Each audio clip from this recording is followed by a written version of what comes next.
ആണ് മനസ്സിലാക്കേണ്ടത്. പതിവ്രത കാത്ത് സംരക്ഷിച്ചപ്പോ അള്ളാഹു അതിനോടൊരു കുട്ടിയെ കൊടുത്തു. ആ കുട്ടി ആരാ? ഒരു പ്രവാചകൻ, സയ്യിദുനാ ഈസാ. അലക്കോ ഇല്ലല്ലോ, സയ്യിദുനാ ഈസാ. അങ്കൂസ് പോലും നോക്കും, അലൈഹിസ്സലാം കൊണ്ടുവാ ഫുഡ്. ഇത് കഴിഞ്ഞിട്ട് ചീരണി അതിലേക്ക് നോക്കിയിരിക്കുക. ഇപ്പൊ ഒന്നുമില്ല അനക്കം. ഉറക്കെ പറഞ്ഞു, സയ്യിദുനാ ഈസാ ഒരു സാധാരണ വ്യക്തിയല്ല. ഈസാ നബി അലൈഹിസ്സലാം പ്രവാചകന്മാരിൽ നിന്ന് തന്നെ വലിയ അത്യുത്കൃഷ്ട പദവിയുള്ള വ്യക്തിയാണ് സയ്യിദുനാ ഈസാ അലൈഹിസ്സലാം. നല്ല മനുഷ്യനാണ്. അത് ഉമ്മാക്ക് പിറന്നു. എങ്ങനത്തെ ഉമ്മയാണ്? സാലിഹത്തായ ഉമ്മയാണ്. ഖുർആൻ ഈ രണ്ട് സംഭവം പറയുന്നുണ്ട്, അതാണ് മനസ്സിലാക്കേണ്ടത്. മറിയം ബീവിയുടെ ഉമ്മ ഹന്നത്ത് ബീവി കുട്ടി പ്രസവിച്ചപ്പോഴത്തേക്കും കുട്ടിക്ക് പേര് വെച്ചു മറിയം.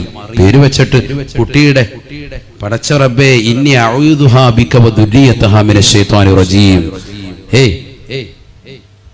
ഇവിടെ ഞാൻ കാവല് തേടുന്നു പിശാചിനെ തൊട്ട് എന്ന് കാവല് തേടിയിട്ടാണ് ദുആ ചെയ്ത് വിടുകയാണ്. നമ്മളങ്ങനെ ദ്വാരക്കാരുണ്ട്. അതാണ് പറയുന്നത്, കാതിലങ്ങനെ ഊതിക്കൊടുക്കണം. ഈ ആയത്ത് തന്നെ ഓതണം. അതാ പണ്ഡിതന്മാർ പറയുന്നത്. ഏതായത്ത്? ഇന്നി അഊദുഹാ ബിക വദുരിയതഹാ മിനശ് ശൈത്വാനിർ റജീം. ഇതൊക്കെ പഠിച്ചു വെക്കണം. ഇതൊക്കെ ചുമ്മാ ഇങ്ങനെ വാത് കേട്ടിട്ട് ഹോ എന്ന് പറഞ്ഞ് വിട്ടുപോയാൽ പോരാ. ഇതൊക്കെ പഠിച്ചു വെക്കണം. ഡെയിലി ഇതൊക്കെ ചെയ്യേണ്ടതാണ്, അമലുകൾ ചെയ്യേണ്ടതാണ്. കുറെ കാര്യങ്ങളൊക്കെ അങ്ങനെ ജീവിതത്തിൽ പഠിച്ചു വെക്കേണ്ടതുണ്ട്. പഴമക്കാർ ഇതൊക്കെ നല്ലതുപോലെ അറിയുന്നവരാണ്. ഇന്ന് നമുക്ക് ഒന്നേ അറിയുള്ളൂ, ബാങ്ക് വിൽക്കാമത്തും. അത് തന്നെ എവിടെ കൊടുക്കണമെന്ന് അറിയാൻ പറ്റില്ല, എപ്പോഴാണെന്ന് പോലും അറിയാൻ വരാം. കൊടുക്കണമെന്നറിയാം, അതിന് നമ്മൾ ആളെ തപ്പിക്കൊണ്ട് നടക്കാണ്. ആളെ ഒന്നും തപ്പണ്ട, എത്രയും വേഗം കൊടുക്കണം. കാരണം കുട്ടിയുടെ കാതിലേക്ക് ആദ്യം തന്നെ കേൾപ്പിക്കേണ്ടത് ഈ അല്ലാഹു അക്ബർ, അല്ലാഹു അക്ബർ ഈ വാക്കാണ്. അതെങ്ങനെ കൊടുക്കാൻ? ബാങ്കും കൊടുത്തു, ഇഖാമത്തും കൊടുത്തു, ഇനി നിസ്കാരമുണ്ട്. അതെപ്പോഴാണ്? മരിച്ചു കഴിയുമ്പോ. ബാങ്കും ഇഖാമത്തും കൊടുത്തു കഴിഞ്ഞാൽ പിന്നെ ഉടനെ നടക്കാൻ പോകുന്നത് മയ്യിത്ത് നിസ്കാരാണ്. അല്ലേ? ബാങ്കും ഇഖാമത്തും കൊടുത്താൽ പിന്നെ നിസ്കരിക്കണ്ടേ? സാധാരണ രീതിയിൽ ബാങ്കും ഇഖാമത്തും കൊടുത്താൽ പിന്നെ പെട്ടെന്ന് അടുത്ത പരിപാടി എന്താണ്? നിസ്കാരാണ്. അഥവാ അത്ര സമയമേ ഉള്ളൂ ഈ ദുനിയാവിൽ. നിനക്കിനി അടുത്തത് മരണമാണ്. അതാണ് അത് കുറിക്കുന്നത്. കുട്ടി ജനിച്ചു കഴിഞ്ഞാൽ പിന്നെ വലതുവി വാദം കൊടുത്ത് ഇടതുവി ഇഖാമത്തും കൊടുത്തു കഴിഞ്ഞാൽ, ഇഖാമത്ത് കൊടുത്താൽ പിന്നെ എന്ത് വേണം? ഇമാമ് കയറി എന്നിട്ട് അല്ലാഹു അക്ബർ. ഇമാമും ജമാഅത്താണെങ്കിൽ ഒറ്റയ്ക്കാണെങ്കിൽ പുരുഷന്മാരെങ്കിലും ബാങ്ക് ഇഖാമത്ത് കൊടുത്താൽ പിന്നെ പെട്ടെന്ന് കൈയിട്ട് നിയ്യത്ത് വെച്ചിട്ട് കൈയിട്ട് നിസ്കരിക്കാൻ. സ്ത്രീകളാണെങ്കിലോ ബാങ്കില്ല, ഇഖാമത്ത് മാത്രമേ ഉള്ളൂ. സ്ത്രീകൾക്ക് ഇഖാമത്താൻ വളരെ ശ്രദ്ധിക്കണം. സ്ത്രീകൾക്ക് ഇഖാമത്താൻ ഇതൊക്കെ ചെയ്യുന്നുണ്ടോന്ന് അല്ലാഹു അല. നമ്മൾ വീട്ടിൽ ഒറ്റയ്ക്ക് നിസ്കരിക്കാണ്, ബാങ്ക് ഇഖാമത്തും കൊടുക്കാറുണ്ടോ? നമ്മൾ എവിടെ കൊടുക്കും? അങ്ങോട്ട് നീയത്ത് വെച്ച് കഴിയിട്ട് ഒക്കെ. അതാ പറയുക, നമുക്കൊന്നും അറിയില്ല. തുടക്കത്തിൽ തുടങ്ങണം. ഇനി കുറെ പരിപാടിയുണ്ട്, കുറെ ക്ലാസ് കിട്ടാണ്ട്. ഇൽമു നമുക്ക് വളരെ കുറഞ്ഞു പോയി. കുറെ ജഗബോഗ കാണിക്കലല്ല, കുറെ ഇൽമു കിട്ടലില്ലാണ് കാര്യം. അള്ളാഹു തൗഫീഖ് തരട്ടെ. ഇൽമു കിട്ടിയില്ല പിന്നെ എന്താ കാര്യം? അതുകൊണ്ട് ഇൽമാകണമല്ലോ, ദുൽമാകരുത്, അക്രമമാകരുത്. കുറെ ഇൽമു കിട്ടിയില്ല, ഫായിദയില്ല. സ്ത്രീകൾക്ക് ഇഖാമത്ത് കൊടുക്കണം. ഒരു വഖത്ത് നിസ്കരിച്ചു, നീ സുബഹി നിസ്കരിച്ചു. ചിലര് കലാ വെട്ടുന്നുണ്ടാവും. അവന് ളുഹർ നിസ്കരിക്കാൻ കിടക്കാൻ അസർ ഉണ്ട്. ളുഹർ നിസ്കരിച്ചു, ഇനി അസർ നിസ്കരിക്കുമ്പോ വീണ്ടും ഇഖാമത്ത് പുതുക്കണം. ഇഖാമത്ത് കൊടുത്തിട്ട് അടുത്ത് നിസ്കരിക്കണം. അസറിന്റെ നിയ്യത്ത് വെച്ചിട്ട് വീണ്ടും നിസ്കരിക്കണം. ആരായി ശ്രദ്ധിക്കണം? നിയ്യത്ത് വെക്കുക, കൈയ്യട്ടുക. ഇഖാമത്ത് കൊടുത്തൊക്കെ സമയം കളയുന്നതിന്. ഇതാണ് നമ്മുടെ അവസ്ഥ. നിർബന്ധമാണ് മുസ്ലിയരെ? അതല്ല. പക്ഷെ ചെയ്യേണ്ട അമലുകൾ ചെയ്യേണ്ടതുപോലെ ചെയ്തെങ്കിലേ പ്രതിഫലം ഉണ്ടാവുള്ളൂ. പരിപൂർണമായ പ്രതിഫലം കിട്ടേണ്ട ഇതൊക്കെ വെറുതെ കാട്ടിക്കൂട്ടലല്ലോ ഇസ്ലാം. സ്ത്രീകൾ എത്ര പേരുണ്ട് ഇഖാമത്ത് കൊടുത്തിട്ട് നിസ്കരിക്കുന്നവർ? എത്ര ആളുകളുടെ ശ്രദ്ധിക്കുന്നവർ? സഹോദരിമാരൊന്നും അത് ശ്രദ്ധിക്കുന്നേ ഇല്ല. നിയ്യത്ത് പോലും വെക്കാതെ വെറുതെ കൈയ്യട്ടി നിസ്കരിക്കുന്ന എത്രയോ സഹോദരിമാരുണ്ട്. തറാവി നിസ്കരിക്കാൻ വേണ്ടി കൈയ്യട്ടി അങ്ങനെ നിസ്കരിക്കലന്നെ, നിയ്യത്ത് തന്നെ ഇല്ല, ഫാത്തിഹ സൂറത്തില്ല. എന്താണ് നമ്മുടെയൊക്കെ ജീവിത ശൈലി? നഊദു ബില്ലാഹി, അല്ലാഹു കാക്കട്ടെ. കുട്ടി ജനിച്ചു കഴിഞ്ഞാൽ 7 കുട്ടിക്ക് വേണ്ടി അഖീഖയുടെ അറവുണ്ട്. ഒക്കെ ഞാൻ മുമ്പ് പറഞ്ഞിട്ടുള്ളതാണ് പള്ളികൾ, അതുകൊണ്ട് ഞാൻ ഓടിച്ചു പോവാൻ. അന്ന് തന്നെയാണ് പേരിടൽ കർമ്മം നടത്തുന്നത്. 2 വയസ്സെത്തിയ തന്നെ ആടിനെ വേണം, മാടിനെ വേണം അറക്കാൻ. ആൺകുട്ടിയാണ് ജനിച്ചത് എങ്കിൽ 2 ആട് സുന്നത്തുണ്ട്. പെൺകുട്ടിയാണ് ജനിച്ചത് എങ്കിൽ, നിനക്കുണ്ടായതെങ്കിൽ 1 ആട് സുന്നത്തുണ്ട്. ഇതൊക്കെ പഠിക്കേണ്ടതാണ്. അങ്ങനെയാണ് ശറഅ പഠിപ്പിച്ചിട്ടുള്ളത്. ഇനി അതല്ല, ഒരാൾക്ക് 1 ആടെ അറുത്തു കൊടുക്കാൻ സാധിക്കുള്ളൂ. ആൺകുട്ടിയാണ് ജനിച്ചത്, ആയിക്കോട്ടെ, അത് അറുത്തു കൊടുത്തോളൂ. അങ്ങനെ തന്നെ ചെയ്യും. ഒരു പോത്തിനെ അറുത്തു കൊടുക്കാൻ കഴിവുള്ളവനാണ്, പോത്തിനെ അറുത്തു കൊടുക്കട്ടെ, ബിസ്മില്ലാ ചെയ്തോട്ടെ. പക്ഷെ 2 വയസ്സെത്തിയിരിക്കണം. ഇതിന് രണ്ടിനും നമ്മുടെ നാട്ടിലുള്ളതാകുന്ന ആടും മാടും ഒക്കെ 2 വയസ്സെത്തിയതാണെന്ന് എങ്ങനെ അറിയൂ ഉസ്താദേ? അത് അതിന്റെ കച്ചവടക്കാരോട് ചോദിക്കുക. കളവ് പറഞ്ഞാൽ അവനെ കാലെ കെട്ടിയിട്ട് പടച്ചോ ശിക്ഷിച്ചോളൂ. കളവ് പറയുന്ന ആളുകൾ അനവധിയാണ് ആ വിഷയത്തിൽ. അഊദു ബില്ലാഹി, അല്ലാഹു ആക്കട്ടെ. ഉളുഹിയ്യത്തിന്റെയും മറ്റും ആടുമൊക്കെ പോത്തിനെയൊക്കെ വാങ്ങാൻ പോകുമ്പോൾ ചോദിക്കാണ്ട് ഇതെങ്ങനെയാണെന്ന് ചോദിച്ചു കഴിഞ്ഞാൽ വയസ്സെത്തിയതോ ധൈര്യമായിട്ട് എടുത്തോ. കാരണം കച്ചവടം നടക്കാൻ വേണ്ടി കളവ് പറയുന്നവർ ധാരാളം ആളുകളുണ്ട്. അവരെ അശ്രദ്ധ പതിപ്പിച്ചുകൊണ്ടാണ് ആ പറയുന്നത്. വളരെ ഗൗരവമുള്ള വിഷയമാണ്. അറിവില്ല എങ്കിൽ അറിവില്ല എന്ന് പറയണം. അറിവുണ്ട് എങ്കിൽ അതനുസരിച്ചിട്ടേ കച്ചവടം ചെയ്യാവുള്ളൂ. കച്ചവടത്തിൽ കൃത്രിമത്വം കാണിച്ചാൽ അദാബാണ്. അല്ലാഹു ആക്കട്ടെ. അക്കീക്ക, എന്റെ മകൻ മുഹമ്മദിന്റെ പേരാണോ അവരുടെ പേര്, ആ പേരിട്ടിട്ട് എന്റെ മകൻ ഇന്ന ആളുടെ സുന്നത്തായ അക്കീക്കയാണിത് എന്ന് കരുതി നിയത്ത് ചെയ്തിട്ട് വേണം അറവ് നടത്താൻ. ബിസ്മില്ലി മുസ്ലിമായ വ്യക്തി അറവ് നടത്തുന്നു. വാപ്പ തന്നെ കഴിയുമെങ്കിൽ അറവ് നടത്തി, ഇല്ലെങ്കിൽ ഒരാളെ ഏൽപ്പിക്കൻ. ചെയ്യുന്നവൻ ആരായിരുന്നാലും മുസ്ലിം ആയിരിക്കണം. വളരെ ശ്രദ്ധിക്കേണ്ടതാണ്. അറവ് വെട്ടുന്നവനൊക്കെ മിക്ക ആളുകളും, അറവ് അഥവാ അറക്കുന്ന മിക്ക ആളുകളും ചിലപ്പോൾ അമുസ്ലിമുകൾ ഉണ്ടാകും. അവരെ കൊണ്ട് അറപ്പിക്കാൻ പാടില്ല. അറവ് ശ്രദ്ധിക്കണം. അറവ് മുസ്ലിം ആയിരിക്കണം. വളരെ ശ്രദ്ധിക്കേണ്ടതാണ്. ബഹുമാനപ്പെട്ട ഇമാം ഗസാലി റഹ്മത്തുള്ളാഹി അലൈഹി പറയുന്നു, കുട്ടിക്കോടുള്ള കടമയിൽ രണ്ടാമത്തത്, കുട്ടി ജനിച്ചു എന്നറിഞ്ഞാൽ മധുരം നൽകലാണ്. അത് അദ്ദേഹം പറഞ്ഞൊരു കാര്യം. മധുരം നൽകുക. അന്നത്തെ ദിവസം തന്നെ നമ്മൾ എല്ലാവർക്കും അത് സാധാരണ കൊടുക്കാറുണ്ട്. മിഠായി, ലഡു എന്തെങ്കിലും നമ്മൾ നൽകും സന്തോഷത്തിൽ. ആൺകുട്ടിയാണോ പെൺകുട്ടിയാണോ ജനിച്ചത്, ഏതായിരുന്നാലും നമ്മൾ സന്തോഷം വെക്കുക. ആൺകുട്ടിയാണ് ജനിച്ചതിൽ അമിത ആഹ്ലാദം വേണ്ട, പെൺകുട്ടിയാണ് ജനിച്ചതിൽ അമിത ദുഃഖവും വേണ്ട. അത് ഒന്നാമത്തെ കണ്ടീഷനാണ്. 2 മധുരം നൽകുക. മൂന്നാമത്തത് കുട്ടിക്ക് നല്ല പേരിട്ട് കൊടുക്കുക. അവനെ ബാങ്കും ഇക്കാമത്തും കൊടുക്കുക. മൂന്നാമത്തതാണ് ബാങ്കും ഇക്കാമത്തും കൊടുക്കുക. നേരത്തെ പറഞ്ഞതുപോലെ വലത് കാതിൽ ബാങ്കും ഇടത് കാതിൽ ഇക്കാമത്തും. നാലാമത്തത് അദ്ദേഹം പറയുന്നു, കുട്ടിക്ക് നല്ല പേരിട്ട് കൊടുക്കുക. മനോഹരമായ പേര് കുട്ടിക്ക് നൽകുക അനിവാര്യമാണ്. 5-മത്തത് കുട്ടിക്ക് ദീൻ നൽകുക. ഉടനെയല്ല, കുട്ടി വളർന്ന് വലുതാകുമ്പോൾ ദീൻ കൊടുക്കുക. അവനെ അദബ് ശീലിപ്പിക്കുക. കുട്ടിയെ ചെറുപ്പം മുതലേ അദബ് ശീലിപ്പിക്കണം. ബഹുമാനപ്പെട്ട അലി റളിയല്ലാഹു അൻഹു പറഞ്ഞു 3 കാര്യങ്ങൾ വളരെ ഗൗരവത്തിലെടുക്കേണ്ട വിഷയമാണ്. അദ്ദേഹം പറഞ്ഞു, 1 വയസ്സ് മുതൽ 7 വയസ്സ് വരെ, അഥവാ കുട്ടി ജനിച്ചത് മുതൽ 7 വയസ്സ് വരെ മാതാപിതാക്കൾ കുട്ടികളോടൊപ്പം കളിക്കണം. ലാഇബുഹും സബ്അ, അലി റളിയല്ലാഹു അൻഹു വാക്കാണ്. 7 വയസ്സ് വരെ കുട്ടിയോടൊപ്പം വാപ്പയും ഉമ്മയും ശരിക്ക് കളിതമാശയിൽ ഏർപ്പെടണം. അവനെ കളിപ്പിക്കുക, പന്ത് കളിപ്പിക്കുക, മറ്റു കാര്യങ്ങളൊക്കെ. ആ സമയത്ത് ഉസ്താദെ പ്രതിമകൾ അനുവദനീയമാണോ? ചെറിയ രീതിക്കുള്ള പ്രതിമകളൊക്കെ വെച്ചിട്ട് ചിലപ്പോൾ നമ്മൾ കളിപ്പാട്ടങ്ങൾ വെച്ച് കൊടുക്കും. അത് അനുവദനീയമാണോ? പറ്റുന്നതാണ്. കുറേ പേരുടെ സംശയങ്ങളുടെ ഒരു ഉത്തരമാണ് ഈ വാത് കേട്ടോ. ചില ആളുകൾ ഒരുപാട് ക്വസ്റ്റ്യൻ ചോദിച്ചിട്ടുണ്ട്. അതിനുള്ളൊരു ഉത്തരമാണ് ഈ നൽകുന്നത്. പ്രത്യേകിച്ച് സഹോദരിമാർ, കളിപ്പാട്ടങ്ങൾ കൊടുക്കാൻ പറ്റുമോ കുട്ടികൾക്ക്? കളിപ്പാട്ടം കൂടെ അവരുടെ പ്രായം അതാണ്. സ്വർണം നൽകാൻ പറ്റുമോ പുരുഷന്മാർക്ക്? വകതിരിവ് എത്തുന്നത് വരെ കൊടുക്കാമെന്ന് പറഞ്ഞ പണ്ഡിതന്മാർ ഷാഫി മദ്ഹബിലുണ്ട്. കുട്ടിക്ക് വകതിരിവെത്തുന്നൊരു പ്രായം വരെ, അതുപോലെ 5 വയസ്സ് വരെ 6 വയസ്സ് വരെയൊക്കെ ആൺകുട്ടികൾക്ക് സ്വർണം ധരിപ്പിക്കുക. അതാണല്ലോ മസല. സ്വർണം ധരിപ്പിക്കാൻ പറ്റുമോ കുട്ടിക്ക്? നമ്മൾ കയ്യിൽ ചെയിനിട്ട് കൊടുക്കുമല്ലോ, കാല് കെട്ടിക്കൊടുക്കും, വള സ്വർണത്തിന്റെ തള കെട്ടിയിട്ട് കൊടുക്കും. പറ്റുമോ? പറ്റും. ഒരു 5-6 വയസ്സ് വരെ പറ്റുമെന്നാണ് പണ്ഡിതന്മാർ. ആൺകുട്ടികളുടെ, പെൺകുട്ടികളെ എന്തായാലും പറ്റും. ഇലാ യൗമിൽ ഖിയാമ പറ്റും.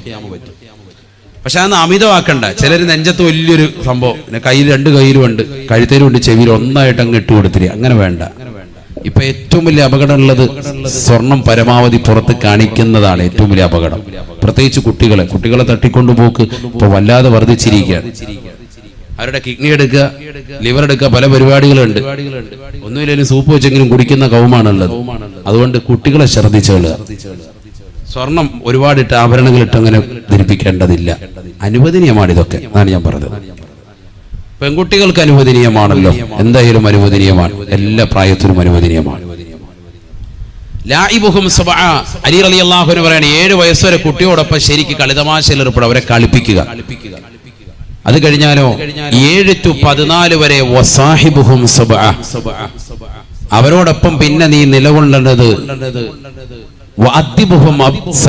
പിന്നെ ഒരു 7 വർഷക്കാലം പിന്നീട് അങ്ങോട്ട് നിലകൊള്ളേണ്ടത് അവർക്ക് നല്ല മര്യാദ പഠിപ്പിച്ചുകൊണ്ടാണ്. മര്യാദ പഠിപ്പിക്കണം. മോനെ ഭക്ഷണം കഴിക്കുന്നത് അങ്ങനെ, വലത് കൈ കൊണ്ട് കഴിക്കൽ, ഇടത് കൈ കൊണ്ട് മലമൂത്ര വിസർജനം നടത്തേണ്ടത് ആ കൈയാണ് ഉപയോഗിക്കേണ്ടത്. മൂക്ക് പിഴിയേണ്ടത് ഇടത് കൈയാണ് വേണ്ടത്. വാ ഇങ്ങനെ തുറക്കുമ്പോ കോട്ടുവായി വിടുമ്പോ ഇടത് കൈയുടെ പത്തി മറച്ചിട്ട് പരിപൂർണമായി അടച്ചു പിടിക്കണം. അഊദു ബില്ലാഹി മിനശ് ശൈത്വാനിർ റജീം എന്ന് ചൊല്ലണം. ബിസ്മി ചൊല്ലി ആഹാരം കഴിക്കണം. അടുത്തു നിന്ന് തന്നെ ആഹാരം കഴിച്ചു തുടങ്ങണം. വാപ്പയും ഉമ്മയും ഇരിക്കുന്ന സദസ്സിൽ മക്കൾ വന്നിട്ട് ഇരിക്കാൻ പാടില്ല, ചമ്രം പടിഞ്ഞിരിക്കാൻ പാടില്ല, ഒരു കാലുമേ മറ്റൊരു കാല് കയറ്റി വെച്ച് കണ്ടിരിക്കാൻ പാടില്ല. അതൊക്കെ മിക്ക ഇന്ന് സമൂഹത്തിൽ കാണുന്ന സംഭവങ്ങളാണ്. ഉസ്താദ് വന്നാലും നാട്ടുകാർ വാപ്പ വന്നാലും ഈ കളിയാ, ഒരു കാലും മറ്റേ കാല് വെച്ചിട്ടിരിക്കുക. ആ കളി ഉസ്താദെന്നല്ല, എവിടെ ആയാലും പാടില്ലല്ലോ. നമ്മളെ ശ്രദ്ധിക്കാൻ അതബ് കെട്ട ഇരുത്താണത്. നിങ്ങൾ മനസ്സിലാക്കി നിങ്ങളെ ഭയങ്കര വില വെച്ചെന്ന് നമ്മളെ മനസ്സിലെന്നാന്നറിയോ? പടിജാഹിലാണല്ലോ റബ്ബ് ഇരിക്കുന്നത് എന്നുള്ള ചിന്ത അപ്പോഴേ മനസ്സ് വന്നു കഴിഞ്ഞു.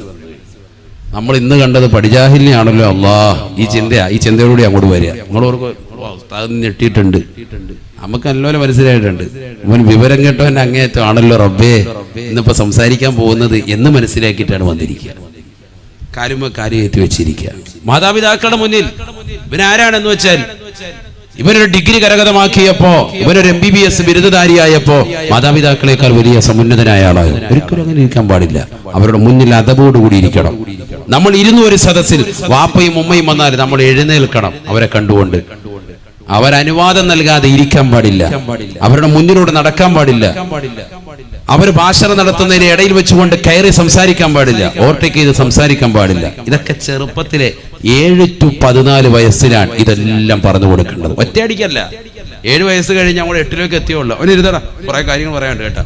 കഴിക്കേണ്ടത് ഇങ്ങനെ കഴിക്കാം പാപ്പ കണ്ട. എന്നിട്ട് അവന്റെ മീനുമൊക്കെ എടുത്തിട്ട് നെയ്മീനുമൊക്കെ എടുത്ത് കണ്ട. ചില ആൾക്കാർ അങ്ങനെയുണ്ട്, മക്കളെ പഠിപ്പിക്കുന്ന മക്കളതെ ഇങ്ങനെ വേണം കഴിക്കാം മീന്, അവന്റെ മീനെടുത്ത് തിന്നുകൊണ്ടിരിക്കുക.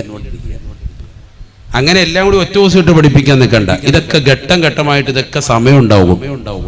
മക്കളുടെ പിറകെ നിൽക്കാൻ വയ്യെങ്കിൽ നിങ്ങൾ ഈ പണിക്ക് പോകണ്ട. അതാണ് ഒറ്റ വാക്കി പറഞ്ഞാല്. മക്കള് പിഴയ്ക്കുമെന്ന് പേടിയുണ്ടോ? എന്നാ പിന്നെ ഈ പരിപാടിക്ക് നിൽക്കണ്ട. മക്കള് സാലിഹാകണമെങ്കിൽ അവരുടെ പിറകെ കൂടണമെന്നാണ് അലി റളിയല്ലാഹു അൻഹു പറയും. അതിന് 1 to 7 വയസ്സുവരെ ശരിക്ക് കളിപ്പിക്കണം. മക്കളെ കളിതമാശ തന്നെ വിടണം. അവരെ വെറുതെ അങ്ങ് വിട്ടേക്ക്. അവരുടെ പരിപാടി ഇത് തന്നെയാണ്. ആ സമയത്ത് അവരെ നോവിക്കാനോ ഇടിക്കാനോ ചില ആളുകളുണ്ട്. 2 വയസ്സെത്തുമ്പോഴേ തന്നെ മക്കളെ അങ്ങോട്ട് ഇടിക്കുക. മൂത്രം ഒഴിക്കാൻ സ്വയമേ കഴിയിക്കണം. മൂത്രം ഒഴിക്കാൻ മുട്ടിയെ പറഞ്ഞോണം. എന്നിട്ടാ നീ മൂത്രം ഒഴിച്ച എന്ന് പറഞ്ഞാൽ അവനെ അങ്ങോട്ട് ഇടിക്കുക. അങ്ങനെ ചെറുപ്പത്തിലെ ചെയ്ത എത്രയോ കുട്ടികൾ പെട്ടെന്ന് തന്നെ അസുഖം വന്നു പോയിട്ടുണ്ടെന്നറിയോ? എത്രയോ പെൺകുട്ടികൾക്ക് വലിയ വിഷയമാണത്. മൂത്രം ഒഴിച്ചുകൊണ്ട് നമ്മൾ ഇരിക്കുന്നത് കാണുന്ന സമയത്ത് തന്നെ നമ്മൾ പേടിപ്പിക്കുക. റസൂലുള്ളാഹി സ്വല്ലല്ലാഹു അലൈഹി വസല്ലം തങ്ങൾ ശക്തമായി എതിർത്തതല്ലേ? യഹൂദിയായ ഒരു മനുഷ്യൻ ഹബീബായ റസൂലുള്ളാഹി സ്വല്ലല്ലാഹു അലൈഹി വസല്ലമ തങ്ങളുടെ പള്ളിയിലേക്ക് വരുകയാണ്. റസൂലുള്ളാഹി സ്വല്ലല്ലാഹു അലൈഹി വസല്ലമ തങ്ങളുടെ മദീന പള്ളിയിൽ വന്നിരുന്നുകൊണ്ട് കാഷ്ടിക്കുകയാണ്. അഷ്റഫുൽ ഖൽഖ് സ്വല്ലല്ലാഹു അലൈഹി വസല്ലമ തങ്ങളും കൂട്ടരും കടന്നു വരുകയാണ്.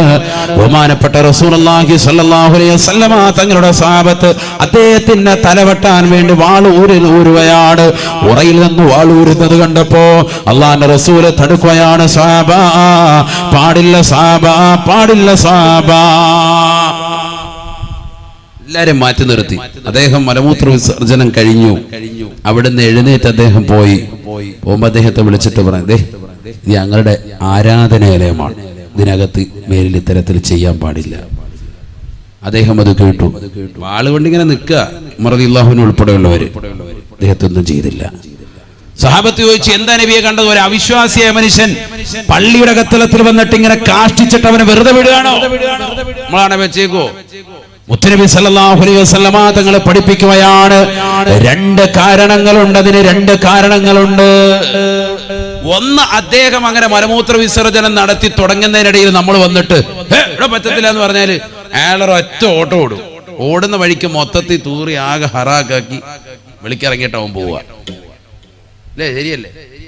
അവിടെ മുഴുവനാവും. പിന്നെ കഴുകാൻ മൊത്തത്തിൽ ഓടണം. ഓസം പിടിച്ചോണ്ട് പുറകെ നടക്കണം. ഇതാകുമ്പോ ഒരിടത്ത് തന്നെ ഉള്ളൂ, എളുപ്പമുണ്ട് പരിപാടി. എന്താ? 2, രണ്ടാമത്തെ കാരണമാണ് മർമ്മപ്രധാനം. 2, അദ്ദേഹത്തിന് പിന്നീട് ആരോഗ്യപരമായ പ്രശ്നങ്ങൾ ഉണ്ടാകും. സയ്യിദുനാ റസൂലുള്ളാഹി അറപ്പിക്കുമ്പോഴേ പെട്ടെന്ന് പാടില്ല എന്ന് പറയുമ്പോൾ ഇതിന്ന മക്കൾ ഏറ്റവും കൂടുതൽ ചെയ്യുന്നത് നമ്മളാണ്. കല്യാണ വീട്ടിൽ പോയിട്ട് പറയാതെ നീ മൂത്രം ഒഴിച്ചു എന്താ പരിപാടി കാണിച്ചു, വീട്ടിലെത്തുമ്പോൾ ചെവിയൊക്കെ പിടിച്ച് കറക്കിയിട്ട് തലക്കിട്ടൊക്കെ 2 അടിയൊക്കെ അടിച്ച് കുട്ടി പേടി തട്ടി ആകെ വിഷയമായി. പിന്നെ മൂത്രം ഒഴിക്കുമ്പോൾ പകുതിക്ക് ഇങ്ങനെ വിറച്ച് നിന്ന് പോവുക, അസുഖങ്ങളാകുക. നമ്മൾ അങ്ങനെയൊന്നും ധൃതി പിടിക്കണ്ട. അതൊക്കെ പതുക്കെ. ഈ ഇരിക്കുന്ന മിക്ക ആളുകൾ ഒരുപക്ഷെ 15 വയസ്സും കടന്നു മുള്ളിയിട്ടുള്ള ടീമുകളുണ്ടാവും കടക്കയിൽ, ഉറപ്പാണ്. എത്ര ആൾക്കാരുണ്ട് 12ഉം 10ഉം 15 വയസ്സ് വരെയൊക്കെ കടന്നു മുള്ളിയിട്ട് അവസാനം ഓതി മന്ദിരിച്ച് കോഴിമുട്ട തലയെ വെച്ച് ഊതിയിട്ടാണ് ഇത് മാറിയിട്ട് തന്നെ ഉള്ളത്. അങ്ങനത്തെ ടീമുകൾ മക്കളെ കൊണ്ടുവന്ന് 1.5 വയസ്സാകുമ്പോഴേ മൂത്രം ഒഴിക്കുന്നു പറഞ്ഞില്ലെങ്കിൽ ഞാൻ ഇടിക്കുമെന്ന് പറയുന്നതിൽ എന്താ അർത്ഥം? ശ്രദ്ധിക്കേണ്ടതാണ്. ആരോഗ്യപരമായ മക്കളെ നമ്മൾ ശ്രദ്ധിക്കണ്ടേ? അതുകൊണ്ട് 7 വയസ്സ് വരെ മക്കളെ അങ്ങനെ വിട്. പഠിപ്പിക്കേണ്ട കാര്യങ്ങൾ ഓരോ പ്രായം എത്തുമ്പോൾ അവർക്ക് പക്വത വരുമ്പോൾ അങ്ങോട്ട് പറഞ്ഞു കൊടുക്കാം, അത് ശ്രദ്ധിക്കാം, വിഷയമില്ല. അവരോടൊപ്പം കളിതമാശയിൽ ഏർപ്പെടും. മനസ്സ് വിഷമിപ്പിക്കുന്ന ഒന്നും പാടില്ല ആ സമയത്ത്. അങ്ങനെ നിങ്ങൾ ചെയ്തു നോക്കിയേ. കുട്ടികൾക്ക് ഭയങ്കര സ്നേഹമാണ് വാപ്പായും ഉമ്മയും, പിന്നെ അവരെ ഒന്നും വിടൂല. നമ്മൾ 7 വയസ്സ് വരെ ശരിക്കും അങ്ങനെ നിന്ന് നോക്ക്. വാപ്പായും ഉമ്മയും അവർ വിടൂല. ഞാൻ ഇന്നലെ ജുമാ കഴിഞ്ഞിട്ട് തിരിച്ചു പോയില്ലല്ലോ, തിരുവനന്തപുരത്തായിരുന്നു വാഴ്. അത് കഴിഞ്ഞിട്ട് ഞാൻ തിരിച്ചു പോയിട്ടില്ല, പരിസരത്ത് തന്നെ കറങ്ങായിരുന്നു. അങ്ങനെ ഞാൻ നിൽക്കുമ്പോൾ വീട്ടുകാരെന്നെ ഫോൺ ചെയ്തു. ഭാര്യ ഫോൺ ചെയ്തിട്ട് ചോദിച്ചു, എന്താ എപ്പോഴാ വരിക? ഞാൻ പറയും ഇന്ന് രാത്രിയിൽ കരുനാഗപ്പള്ളി വാഴുന്നുണ്ട്, അതുകൂടെ കഴിഞ്ഞിട്ടാകുക.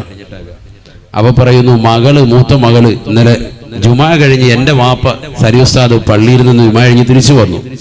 2:30 ആയപ്പോൾ വീട്ടിലെത്തിയപ്പോൾ മകള് ചോദിച്ചു, അപ്പായി ഉസ്താദാണല്ലോ, അപ്പ പള്ളിയിൽ പോയിട്ട് വന്നല്ല, എന്നിട്ടെന്താ അബ്ബ വരാത്തെന്താ? അബ്ബ എന്നാണ് എന്നെ വിളിക്കുക. അബുനെന്ന് പറഞ്ഞാൽ വാപ്പ എന്നാണല്ലോ. അപ്പൊ അവളെ ഏറ്റവും എളുപ്പമാകുന്ന വാചകത്തിൽ അങ്ങനെ തന്നെ അങ്ങ് ശീലിപ്പിച്ചു, അബ്ബ എന്നാണ് വിളിക്കുക. അബ്ബ എന്താണ് വരാത്തത്? ഉമ്മയോട് ചോദിക്കാണ്, ഭാര്യയോട് ചോദിക്കാണ്. അപ്പൊ അവര് പറഞ്ഞു, അത് പ്രസംഗം ഉള്ളത് കൊണ്ടാണ്. അപ്പം വാപ്പാക്ക് പ്രസംഗം ഇല്ലേ? വാപ്പാക്ക് എന്താ പ്രസംഗം ഇല്ലേ? അതായത് കൊച്ചുകുട്ടിയുടെ കാരണം എന്തുകൊണ്ടാണ്? നമ്മൾ കുറച്ച് ദിവസങ്ങളെ ഉള്ളൂ എങ്കിലും നമ്മളോടുള്ള ഒരു സ്നേഹം അവരുടെ മനസ്സിലങ്ങനെ നിറഞ്ഞു നിൽക്കുക. അതുകൊണ്ട് തന്നെ അവർ കുറച്ച് സമയം നമ്മളെ കാണാതാകുമ്പോൾ പള്ളിയിൽ നിന്ന് മറ്റുള്ളവരൊക്കെ വന്നിട്ട് പോലും എൻ്റെ വാപ്പ എന്തുകൊണ്ട് വന്നില്ല എന്നുള്ള ചിന്ത അവരുടെ മനസ്സിലേക്ക് പെട്ടെന്ന് കടന്നു വരിക. അവരുടെ മനസ്സിൽ അതാണ് ചിന്ത. എന്തുകൊണ്ട് മറ്റുള്ളവരൊക്കെ പള്ളിയിൽ നിന്ന് വന്നിട്ടും എൻ്റെ വാപ്പ എന്തുകൊണ്ട് വന്നില്ല? അതാണ് ചിന്തിക്കേണ്ടത്. നമ്മൾ കൊടുക്കുന്ന സ്നേഹം എത്രത്തോളം ഉണ്ടോ അതിനനുസരിച്ച് തിരിച്ചും കിട്ടും. അങ്ങനെയാണ് മക്കൾ. എൻ്റെ ജീവിതത്തിൽ കൂടുതൽ അവരെ കിട്ടൂല, കാരണം നമ്മൾ ഈ വാതിന് വേണ്ടി ഇങ്ങനെ ഓട്ടമാണ്. ഇപ്പം ഇന്നിപ്പോ രാത്രി ചെന്നാൽ കുട്ടികൾ എന്തായാലും ഉറക്കമായിരിക്കും. രാവിലെ കുട്ടികൾ എഴുന്നേൽക്കുമ്പോൾ ചിലപ്പോൾ ഞാൻ സുബഹി കഴിഞ്ഞിട്ട് ചിലപ്പോൾ ഇച്ചിരി നേരം ഉദയം കഴിയുമ്പോൾ ചിലപ്പോൾ കടക്കും. ആ സമയത്ത് ഇനി കടക്കാൻ പറ്റുള്ളൂ. സുബഹി എടുത്തോട്ട് തിരിച്ച് ചെല്ലുക. അപ്പോൾ എന്തായാലും ഒരു 11 മണിയാകുമ്പോൾ എഴുന്നേറ്റ് കഴിഞ്ഞാൽ പിന്നെ എനിക്ക് പോകേണ്ട ടൈമായി. നാളെ എനിക്ക് പുതിയകാവ് എന്ന് പറയുന്ന കരുനാഗപ്പള്ളിയിലല്ല, പുതിയകാവ് എന്ന് പറയുന്നതുകൊണ്ട് സ്ഥലമുണ്ട്, തൃശ്ശൂർ ജില്ലയിലെ കയ്പമംഗലത്തിനടുത്തുള്ള പ്രദേശമാണ്. അവിടെയാണ് നാളത്തെ വാഴ. അപ്പോൾ ഇവിടുന്ന് ഒരു 5 മണിക്കൂർ ട്രാവലുണ്ട്. നാളെ എനിക്ക് അങ്ങോട്ട് പോകണം. മറ്റന്നാൾ പിന്നെ അവിടെ നിന്ന് എനിക്ക് വെളിയങ്കോട് ഉമർ ഖാദിർ റളിയല്ലാഹുവിന്റെ മക്കാമിന്റെ പരിസരത്താണ് പ്രഭാഷണമുള്ളത്. അപ്പോൾ അവിടുന്ന് അങ്ങോട്ട് പോകണം. ഇങ്ങനെ ഓട്ടം കഴിഞ്ഞെല്ലാം വരുന്നത് വ്യാഴാഴ്ച ആയിരിക്കും വരുന്നത്. വന്നു കഴിഞ്ഞ് വെള്ളിയാഴ്ച രാവിലെ പിന്നെ നേരെ ഇങ്ങോട്ട് വരികയാണ്. ഇങ്ങനെ പലപ്പോഴും മക്കളുമായിട്ടുള്ള സംവാദം വളരെ കുറവാണ് കിട്ടാറുള്ളത്, എങ്കിലും പരമാവധി ശ്രദ്ധിക്കാറുണ്ട്. ഞാൻ പറഞ്ഞു വന്നത്, നമുക്ക് കിട്ടുന്ന സമയം നമ്മളെപ്പോഴും വീട്ടിൽ തന്നെ ഉണ്ട്, നാട്ടിൽ തന്നെയുണ്ട്. ജോലി കഴിഞ്ഞ് അന്നന്ന് വീട്ടിൽ വരാനുള്ള സാഹചര്യമാണ് ഇരിക്കുന്ന അധികം ആളുകൾക്കുള്ളത്. എന്നിട്ടും നമ്മുടെ മക്കൾ ഒളിച്ചോടി പോവുകയാണെങ്കിൽ അല്ലാഹു നമ്മളെ കാത്തുരക്ഷിക്കട്ടെ. മക്കളെ ശരിക്ക് സ്നേഹം കൊടുക്കുക. അതാണ് അലി റളിയല്ലാഹു പറഞ്ഞ വാക്കതാണ്. 7 വയസ്സുവരെ അവരെ പിടിക്കുക, ശരിക്ക് പിടിക്കുക. പാപ്പായി ഉമ്മായി രണ്ടുപേരും കൂടുക, കളിപ്പിക്കുന്നതിൽ മക്കളോടൊപ്പം കൂടുക. അതാണ് അവരുടെ പുറകെ നിൽക്കുക. പാപ്പ വലിയ പ്രായം ചെന്ന വ്യക്തിയാണെന്ന് പറയും മാറി നിൽക്കണ്ട, പന്ത് കളിക്കാൻ അവരുടെ കൂടെ കൂടണം. ഹബീബായ റസൂലുള്ളാഹി സ്വല്ലല്ലാഹു അലൈഹി വസല്ലം തങ്ങളെ പരിചയമില്ലയോ? അഷ്റഫുൽ ഖൽഖല്ലയോ, ലോകത്തിന്റെ നായകനല്ലയോ? എത്രയേറെ പ്രശ്നങ്ങൾ അല്ലാഹുവിന്റെ റസൂൽ അവിടുന്ന് പരിഹരിച്ച വ്യക്തിയാണ്. അന്താരാഷ്ട്ര കാര്യങ്ങളിൽ ഇടപെടുമ്പോൾ പോലും പ്രവാചകൻ തന്നെ കുടുംബത്തിന്റെ കാര്യം ഇടപെടുകയാണ്. ബഹുമാനപ്പെട്ട ഹസൻ ഹുസൈൻ റളിയല്ലാഹു അൻഹും ആരാണവർ? മുത്തുനബിയുടെ അനുയായികളല്ലയോ, അള്ളാന്റെ റസൂലിൻ്റെതാകുന്ന മക്കളല്ലയോ? ആ കൊച്ചുമക്കളെ റസൂലുള്ളാഹി സ്വല്ലല്ലാഹു അലൈഹി വസല്ലമ തങ്ങൾ അവരെ തോളിലിരുത്തിക്കൊണ്ട് കളിപ്പിക്കുകയാണ്. ബഹുമാനപ്പെട്ട ഉമർ റളിയല്ലാഹു തആല ഒരിക്കൽ അവരെ കാണുകയാണ്. അള്ളാന്റെ റസൂലിനെ കാണുമ്പോ റസൂലുള്ള തലയിൽ ഇരുത്തിക്കൊണ്ട് കുതിര കളിപ്പിക്കുകയാണ്. ബഹുമാനപ്പെട്ട ഉമർ ഇബ്നുൽ ഖത്താബ് റളിയല്ലാഹു തആല പറയുകയാണ്, നിഅമൽ ഫറസു തഹ്തകുമാ, എത്ര നല്ല കുതിരയാണ്, എത്ര നല്ല കുതിരയാണ്, കുതിരയാണ്. നിങ്ങൾ കുതിര പുറത്താണല്ലോ കയറിയിരിക്കുന്നത്, നിങ്ങളുടെ താഴെയുള്ളത് എത്ര മനോഹരമായ കുതിരയാണ്, കുതിരയാണ്. അള്ളാന്റെ റസൂലുടനെ പുഞ്ചിരിച്ചുകൊണ്ട് പറയുകയാ, തന്റെ പിഞ്ചോമന മക്കളെ തോളിലെടുത്തുകൊണ്ട് കുതിര കളിപ്പിക്കുകയാണ്, കുതിര നടക്കുന്നത് പോലെ നടക്കുകയാണ്. അള്ളാന്റെ റസൂൽ ഉടനെ തന്നെ പറയുകയാണ്, വനിഅമൽ ഫാരിസാനിഹുമാ, ഉമറേ ഉമറേ, എത്ര നല്ല സവാരിക്കാരാണ് ഇവരെന്നറിയുമോ എന്ന് ഹബീബുനാ ശഫീഉനാ റസൂലുള്ളാഹി. ഞാൻ നല്ല കുതിരയാണ് എങ്കിൽ ആ കുതിരപ്പുറത്ത് മാന്യമായ രീതിയിൽ യാത്ര ചെയ്യാൻ അറിയാവുന്ന നല്ല രണ്ട് സവാരിക്കാരാണ് ഇവർ കേട്ടോ. സയ്യിദുനാ റസൂലുള്ളാഹി വനിഅമൽ ഫാരിസാനിഹുമാ സയ്യിദുനാ റസൂലുള്ളാഹി. നമ്മളാണെങ്കിൽ നമ്മുടെ വീട്ടിൽ നിന്ന് വരുമ്പോഴത്തേക്ക് നമ്മളിങ്ങനെ തോളത്ത് കളിപ്പിച്ചോണ്ടിരിക്കുക, ആയി നല്ല കുതിരയാണല്ലോ താഴെ കിടക്കുന്നത്. ഇങ്ങനെ പറഞ്ഞു കഴിഞ്ഞാൽ പിള്ളേരെ ചെവിക്ക് രണ്ടടി കൊടുക്കും, ഇറങ്ങണാവേ രണ്ട് ചാടിച്ച്. നബി ആ പരിപാടിയൊന്നും ഇല്ല, ഇതിന്റെ പുറകെ തന്നെ നിൽക്കുക. ആദരവായ റസൂലുള്ളാഹി സ്വല്ലല്ലാഹു അലൈഹി വസല്ലമ തങ്ങൾ നമസ്കരിക്കുകയാണ്. നബി തങ്ങൾ സുജൂദിൽ കിടക്കുന്ന സമയത്ത് ബഹുമാനപ്പെട്ട ഹസൻ ഹുസൈൻ റളിയല്ലാഹു അൻഹുമാ ഇതേ രീതിയിൽ കളിക്കുകയാണ്. കാരണം നമസ്കാരത്തിലല്ലാത്തപ്പോ നബി ഇങ്ങനെ ചെയ്തിട്ടുണ്ട്. അപ്പൊ കുട്ടികൾക്ക് സുജൂദി കിടക്കുന്ന കണ്ടപ്പോ അവർക്ക് തോന്നി ആ കുതിരകളിയാണെന്ന്. ഓടി വന്ന് തോളത്ത് കയറും, ഓടി വന്ന് തോളത്ത് കയറി. നബി സല്ലല്ലാഹു അലൈഹി വസല്ലം തങ്ങൾ സുജൂദിൽ തന്നെ അങ്ങനെ കിടക്കുകയാണ്, എഴുന്നേക്കുന്നില്ല. കാരണം എന്താ? അവര് കളിച്ചോട്ടെ, അവർക്ക് ഞാൻ എഴുന്നേക്കുമ്പോ അവർക്കൊരു ബുദ്ധിമുട്ടാകണ്ട, മറിഞ്ഞു വീഴണ്ട. അതിന് നബി സുജൂദിൽ കുറെ നേരം ദീർഘിച്ച് കിടന്നു. നമ്മളാണെങ്കിൽ നിസ്കാരത്തിൽ ഞാൻ അങ്ങോട്ട് കയറരുതെന്ന് പറഞ്ഞിട്ടുള്ളല്ലേ നിസ്കാരം മുറിയിലോട്ട്. അവരെ ശരിക്ക് ഇടിച്ച് തകർത്ത് ആകെ ബച്ചയും ബഹളവും, പെണ്ണുങ്ങളെ വിളിച്ചിട്ട് ഇവനെ കൊണ്ടു കാല വരെ ഒരൊറ്റ ഏറ്, വാതിലിന്റെ രണ്ടാട ഒറ്റ ബഹളമായിരിക്കും. ഇതാണ് കാരുണ്യം സയ്യിദുനാ റസൂലുള്ളാഹി. മനസ്സിലാക്കണം. അഖ്റാ ബിൻ ഹാബിസ് റളിയല്ലാഹു തആല അൻഹു അറിയില്ലയോ സ്വഹാബിയാണ്, കാട്ടറബിയായ മനുഷ്യനാണ്. അല്ലാഹുവിന്റെ റസൂലിന്റെ ചാരത്തേക്ക് വരുമ്പോ റസൂലുള്ളാഹി ഈ രണ്ട് മക്കളെയും കൊച്ചുമക്കളെയും എടുത്തു വെച്ചുകൊണ്ട് ചുംബിക്കുകയാണ്. അഖ്റാ ബിൻ ഹാബിസ് റളിയല്ലാഹു അൻഹുവിന്റെ മനസ്സ് വല്ലാതെ പതറിപ്പോയാണ്. നബി തങ്ങളോട് പറയുകയാണ്, യാ റസൂലല്ലാഹ് ഇന്നലി അശറതൻ മിനൽ ഔലാദ് മാ ഖബ്ബൽതു വാഹിദൻ മിൻഹും, 10 മക്കളുണ്ട് റസൂലേ, എനിക്ക് ഒരൊറ്റ കുട്ടികളെ പോലും ഞാൻ ചുംബിച്ചിട്ടില്ല റസൂലേ, ഞാൻ ഇന്ന് വരെ ചുംബിച്ചിട്ടില്ല. മക്കളെ ചുംബിക്കുന്നത് കണ്ടപ്പോ അത് പാടില്ല എന്ന് മനസ്സിലാക്കിക്കൊണ്ട് പറഞ്ഞതായ സ്വഹാബിയോട് അല്ലാഹുവിന്റെ റസൂൽ പറയുകയാണ്, ഇന്നഹു ലാ യർഹം അല്ലാ യുർഹം, കുട്ടികളോട് കാരുണ്യം ചൊരിയണേ, അവരോട് കാരുണ്യം ചൊരിയാത്ത കാലത്തോളം അവരിൽ നിന്നും ലോകത്തിന്റെ നായകൻ പറയുകയാണ്, അല്ലാഹുവിൽ നിന്നും കാരുണ്യം നിങ്ങൾ പ്രതീക്ഷിക്കേണ്ടതില്ല. മക്കൾ എന്തുകൊണ്ടാണ് മാതാപിതാക്കളെ വൃദ്ധസനത്തിലേക്ക് തള്ളിയിടുന്നത്? മക്കൾക്ക് ചെറുപ്പത്തിൽ നിങ്ങൾ സ്നേഹം പകരാത്തത് കൊണ്ട്, അവർക്ക് കൊടുക്കേണ്ട സ്നേഹം മാന്യമായി നൽകാത്തത് കൊണ്ടാണ് എന്ന് ഹബീബുനാ ശഫീഉനാ റസൂലുള്ളാഹി അലി റളിയല്ലാഹു തആല പറയുകയാണ്, 7 വയസ്സ് വരെ മക്കളോടൊത്തുകൊണ്ട് നിങ്ങൾ നിലകൊള്ളണേ, അവരെ കളിപ്പിച്ചുകൊണ്ട് നിലകൊള്ളണേ. പിന്നീടുള്ള 7 വയസ്സ് അവർക്ക് അദബ് പഠിപ്പിക്കേണ്ടതായ സമയമാണ്, മര്യാദ പഠിപ്പിക്കേണ്ട സമയമാണ്. മുതിർന്നവരെ ബഹുമാനിക്കാൻ, മലമൂത്ര വിസർജന മര്യാദകൾ, ഭക്ഷണം കഴിക്കുന്ന മര്യാദകൾ, ആലിമീങ്ങളെ ബഹുമാനിക്കേണ്ടത്, മുതിർന്നവരെ ബഹുമാനിക്കേണ്ടത്, ഏതൊക്കെതാകുന്ന മര്യാദകളുണ്ടോ അതെല്ലാം തന്നെ പഠിപ്പിച്ചു കൊടുക്കേണ്ട സമയമാണ് എന്ന് അലി റളിയല്ലാഹു അൻഹു 14 വയസ്സ് മുതൽക്ക് പിന്നീടുള്ള 7 വയസ്സ് കാലഘട്ടം 21 വയസ്സ് വരെ വസാഹിബുഹും സബആ. നിങ്ങളുടെ മക്കളോടൊപ്പം നിങ്ങൾ കൂട്ടുകാരെ പോലെ ഫ്രണ്ട്ഷിപ്പായി പെരുമാറണേ എന്ന് ഹബീബുനാ ശഫീഉനാ റസൂലുള്ളാഹി. 10ാം ക്ലാസ്സിൽ പഠിക്കുന്നതായ പെൺകുട്ടിയല്ലയോ 14 വയസ്സ് മുതൽ 15 വയസ്സ് വരെ എത്തുന്നത്? അവരെ ശൂലമടിക്കുന്ന പ്രായമാണ്, അവരെ കൂകി വിളിക്കുന്ന പ്രായമാണ്, അവരുടെ മക്കളെ തട്ടിപ്പറിക്കുന്ന പ്രായമാണ്, അവളുടെ വണ്ടിയുടെ പിന്നാമ്പുറത്തെ കയറ്റാൻ വേണ്ടി മുഖാമുഖന്മാര് വിളിക്കുന്നതായ സമയമാണ്. ഫ്രണ്ട്ഷിപ്പായി നിലകൊണ്ടാൽ അവൾ വീട്ടിൽ വന്നുകൊണ്ട് പറയാൻ ഉപകരിക്കുമേ എന്ന് അലി റളിയല്ലാഹു അൻഹു. വസാഹിബുഹും സബഅ. 14 മുതൽ 21 വയസ്സ് വരെ നിങ്ങൾ എന്ത് ചെയ്യണം? അവരെ പരിപൂർണമായി ഫ്രണ്ട്ഷിപ്പിൽ നിലനിർത്തണം. എത്ര കുടുംബങ്ങളുണ്ട് അങ്ങനെ? ഉമ്മ ഭയങ്കര ഫ്രണ്ട്ഷിപ്പ്, വാപ്പ ഫ്രണ്ട്ഷിപ്പ് ഉണ്ട്, കാര്യങ്ങളൊക്കെ ചോദിക്കുന്നു. സ്കൂളിൽ പോയ മോളെ ഇങ്ങനെ ഉണ്ടായിരുന്നു, സൗകര്യം, അതൊക്കെ ചോദിക്കണം മക്കളോട്. മക്കളൊരു വസ്ത്രം ഇട്ട് കണ്ടു കഴിഞ്ഞാല് പുതുവസ്ത്രമാണ്, വാപ്പ വാങ്ങിച്ചു കൊടുത്തു, ഉമ്മ പറഞ്ഞിട്ട് വാങ്ങിയതാണ്, വാപ്പായും ഉമ്മായും കൂടി വാങ്ങി വീട്ടിൽ കൊണ്ടുവന്നു. മകൾ അത് ഇട്ട് കാണുമ്പോ വാപ്പ പറയണം സൂപ്പർ, തമാം, യാ അല്ലാഹ്, അടിപൊളി.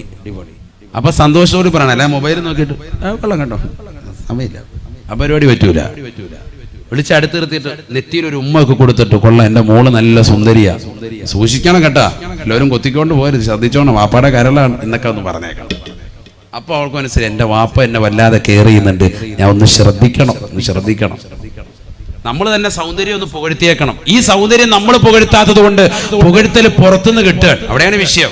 ഇവിടെ പുറത്തോട്ട് പോകുമ്പോ ബസ്സിന്റെ ക്ലീനർ സൂപ്പറാണല്ലേ, അടിപൊളിയാണല്ലേ, മഞ്ഞയായിരുന്നു നല്ലത് ഇന്നലെ ഇട്ടത്. ഇവള് പിറ്റേ ദിവസം തന്നെ ആ മഞ്ഞ ഇട്ടുകൊണ്ട് വരികയാണ്. അപ്പോൾ ഇവളിങ്ങനെ കാണിക്കും, ചിണുങ്ങിയെ കാണിക്കും, മഞ്ഞ. പിറ്റേ ദിവസം നോക്കുമ്പോ കിളി നോക്കുമ്പോ ഉണ്ട് അയാളുടെ കിളി പോയി, നോക്കിയപ്പോ ഉണ്ട് മഞ്ഞ ഇട്ടുകൊണ്ട് വന്നിരിക്കുക. ഇതാ കളി. കാരണം എന്താ? വീട്ടിൽ നിന്ന് കിട്ടാത്ത സ്നേഹം നാട്ടിൽ നിന്ന് കിട്ടുകയാണ്, പുറത്തുനിന്ന് കിട്ടുക. ഇതാണ് സമൂഹത്തിൽ നടക്കുന്നത്, റിയലായി നടക്കുന്ന സംഭവം. അതേസമയത്ത് ഉമ്മാട് ഫ്രണ്ട്ഷിപ്പ് ഉണ്ടെങ്കിലോ, ഉമ്മാട് ഫ്രണ്ട്ഷിപ്പ് ഉണ്ടെങ്കിലോ വീട്ടിൽ തിരിച്ചു വന്നിട്ട് പറയുന്നേ, ഞാൻ പിന്നെ ബസ്സിലെ അയാള് അത് കൊള്ളാന്ന് പറഞ്ഞു. ഉമ്മാട് എന്തും തുറന്നു പറയും, ഫ്രണ്ട്സാണ്, എന്തും തുറന്നു പറയും. സഹോദരങ്ങളും പറയും, അതിനൊന്നും ഒരു മടിയില്ല. കൂട്ടുകൂടണം, മക്കളോട് നല്ലതുപോലെ കൂട്ടുകൂടണം. നന്മയുടെ കാര്യത്തിൽ ഒരുമിച്ചിരുന്നുകൊണ്ട് ഭക്ഷണം കഴിക്കണം, തീന്മേശയിൽ ഒരുമിച്ചിരുത്തണം, മക്കളെയൊക്കെ ഒരുമിച്ചിരുത്തിയിട്ട് ഭക്ഷണം കഴിക്കണം. അല്ലാതെ അവരെല്ലാം കഴിച്ചോട്ടെ, അങ്ങനെയല്ല. മക്കളെല്ലാം ഒരുമിച്ചിരുത്തിയിട്ട് അപ്പൊ എന്നെ എന്നാ മോനെ വിളമ്പട, ബിസ്മില്ലാ, ഇതാ കറിയും കിടക്ക്, അതെ ഉമ്മായും വാ ഇടോ, നീ വന്നിരുന്നു, സമയം കളയണ്ട, ബാ കഴിക്ക്, ഒരുമിച്ചിരിക്കുക എന്ന് പറഞ്ഞിട്ട് അങ്ങനെ ഇരുത്തി അങ്ങനെ ഒന്ന് ഭക്ഷണം കഴിപ്പിച്ചു വയ്ക്കുക. ഇത് നമ്മളിരിക്കൂല. മക്കളെല്ലാം ഫീസും തീർത്ത് ലാസ്റ്റിന് വാപ്പ നോക്കുമ്പോൾ കോഴിക്കാല് കിട്ടിയില്ല, എവിടെ പോയി, പിന്നെ അതിനെ ചൊല്ലി അടിയ ഹയവാൻ ഇന്ന് അതും തീർത്ത്. വീട്ടുകാർക്കാണ് ഒന്നുമില്ല, ഭാര്യയ്ക്ക് ഒരു കഷ്ണം പോലും ഇല്ല. എന്തിനാ അങ്ങനെ? കഷ്ണത്തിന്റെ പേര് അടിയിടണ്ട, ഒരു വനവശമോ ഇല്ല. മക്കളുടെ കാര്യം എല്ലാം അറിയാനും പറ്റും. അവർ സ്കൂളിൽ പോയോ, പഠിക്കുന്നുണ്ടോ, ട്യൂഷന് പോയിട്ടുണ്ടോ, അവരുടെ കാര്യങ്ങളൊക്കെ ചോദിക്കും എന്നാണ് ഷറായി പഠിപ്പിച്ചത്. ഇല്ലെങ്കിൽ വാപ്പയുടെ ഉമ്മയുടെ സംതൃപ്തി അറിയണം. നമ്മൾ ആരെങ്കിലും ശ്രദ്ധിച്ചിട്ടുണ്ടോ? വാപ്പാടെ ഉമ്മയുടെ സംതൃപ്തി അറിയാതെ മക്കള് നേരത്തെ വെട്ടി വിഴുങ്ങാൻ പാടില്ല, കഴിക്കാൻ പാടില്ല.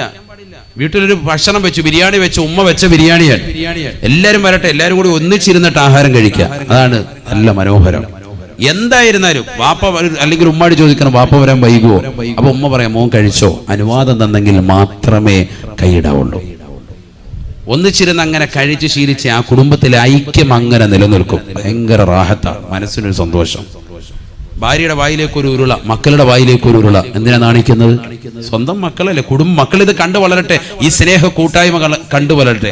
അവള് പിന്നെ ഒരിക്കലും ചങ്ക് പറിച്ചു തരുന്ന മാതാപിതാക്കളുള്ളപ്പോ പിന്നെ എന്തിനാ വേറൊരു ചങ്കിന് അവള് കൂട്ടുകൂടുന്നത്? വേറൊരു കൂട്ടുകൂട്ട് പോകുന്നത് എന്തിനാ? എന്റെ മാതാപിതാക്കളെ വഞ്ചിച്ചിട്ട് ഞാൻ ഒരിക്കലും പോകൂല, അവള് ദൃഢനിശ്ചയം ചെയ്യും, ഉറപ്പാണ്.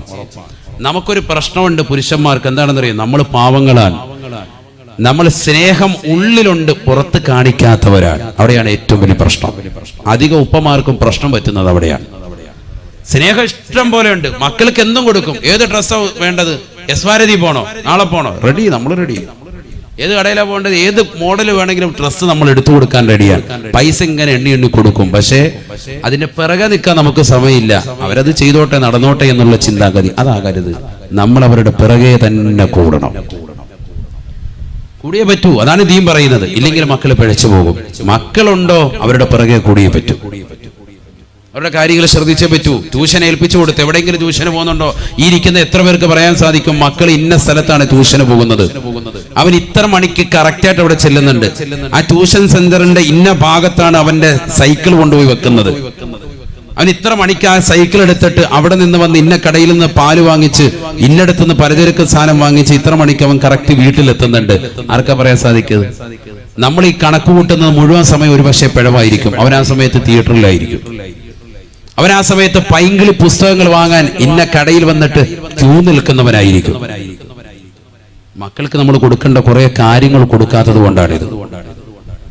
ദീൻ കൊടുക്കേണ്ട സമയത്ത് ദീൻ കൊടുക്കണം. മദ്രസ വിദ്യാഭ്യാസം കൊടുക്കേണ്ട പ്രായത്തിൽ അത് നിർബന്ധമായും കൊടുക്കണം. അത് കേവലം ശനി ഞായറും 2 ദിവസങ്ങൾ വെച്ച് ഒതുക്കാൻ പാടില്ല. മദ്രസയിൽ വിട്ട് തന്നെ ശീലിപ്പിക്കണം. കാരണം അവൻ ശീലിക്കട്ടെ. അതിരാവിലെ എഴുന്നേറ്റ് അങ്ങനെ സുബൈ നമസ്കരിക്കുന്ന ഒരു ശീലം ഉണ്ടാവട്ടെ. ഞാൻ ജുമായ്ക്ക് പറഞ്ഞില്ലേ, മക്കളോടും കുടുംബത്തോടും നമസ്കാരം കൊണ്ട് കൽപ്പിക്കട്ടെ. മാതാപിതാക്കൾ നിർബന്ധമായും കൽപ്പിക്കണം. മക്കൾ അത് ബുദ്ധിമുട്ടായിട്ട് ഇറങ്ങിപ്പോയെങ്കിലോ അൽഹംദുലില്ലാ ഇറങ്ങിപ്പോയിക്കോട്ടെ. കാരണം നമ്മുടെ ചെലവിൽ കഴിയുന്നവരാണോ നിർബന്ധമായും 5 വഖത്ത് നമസ്കാരം നിലനിർത്തിയേ പറ്റൂ. അത് ചെറുപ്പം മുതലേ അങ്ങനെ ശീലിപ്പിക്കണം. നിർബന്ധമാണ്. ഭാര്യയോടും പറയണം നിസ്കരിച്ചേ പറ്റൂ. സുബഹി മുതൽ ഇശാ വരെയുള്ള മുഴുവൻ നമസ്കാരങ്ങളും ശ്രദ്ധ പതിപ്പിച്ചേ പറ്റൂ. ശുദ്ധിയുണ്ടോ നമസ്കാരം നിർബന്ധമാണ്. അങ്ങനെ ശ്രദ്ധിക്കണം. ഹബീബുനാ റസൂലുള്ളാഹി സ്വല്ലല്ലാഹു അലൈഹി വസല്ലമ തങ്ങൾ പറയുകയാണ്, ഫത്തഖു ദുനിയാ വത്തഖു നിസാ. ഈ ദുനിയാവിൽ അല്ലാഹു സുബ്ഹാനഹു വ തആല നിങ്ങളെ പ്രതിനിധികളായി നിശ്ചയിച്ചിരിക്കുകയാണ്. ഇത് ഭൗതിക ലോകമാണ്, ആഡംബരത്തിന്റെ ലോകമാണ്, ആസ്വാദനങ്ങളുടെ ലോകമാണ്. അതിലേക്ക് നിങ്ങൾ മുറുകെ പോകരുതേ. ഈ ഭൗതിക ലോകത്തിന്റെ ആഡംബര ആസ്വാദനങ്ങളിൽ നിങ്ങൾ മുഴുകിപ്പോകരുതേ. നിങ്ങൾ പരിപൂർണമായി നിലകൊള്ളണേ. നിങ്ങൾ ഭൗതിക ലോകത്തെ സൂക്ഷിക്കണേ. അന്യ സ്ത്രീകളുമായിട്ടുള്ള ഇടപെടലുകൾ സൂക്ഷിക്കണേ. എത്രയോ കച്ചവടക്കാരുണ്ട്, എത്രയോ സഹോദരങ്ങളുണ്ട്. ആ കച്ചവട സ്ഥാപനങ്ങൾ ജോലി ചെയ്യാൻ വന്നിരിക്കുന്ന സഹോദരിമാരുമായി അടുത്തിടപഴകി പിഴച്ചു പോയവരില്ലയോ? സ്വന്തം ഭാര്യ മറന്നുകൊണ്ട് അന്യരാകുന്ന സഹോദരിമാരുമായി ചങ്ങാത്തം മുൽകിയതാകുന്ന എത്രയോ കച്ചവടക്കാരുണ്ട്.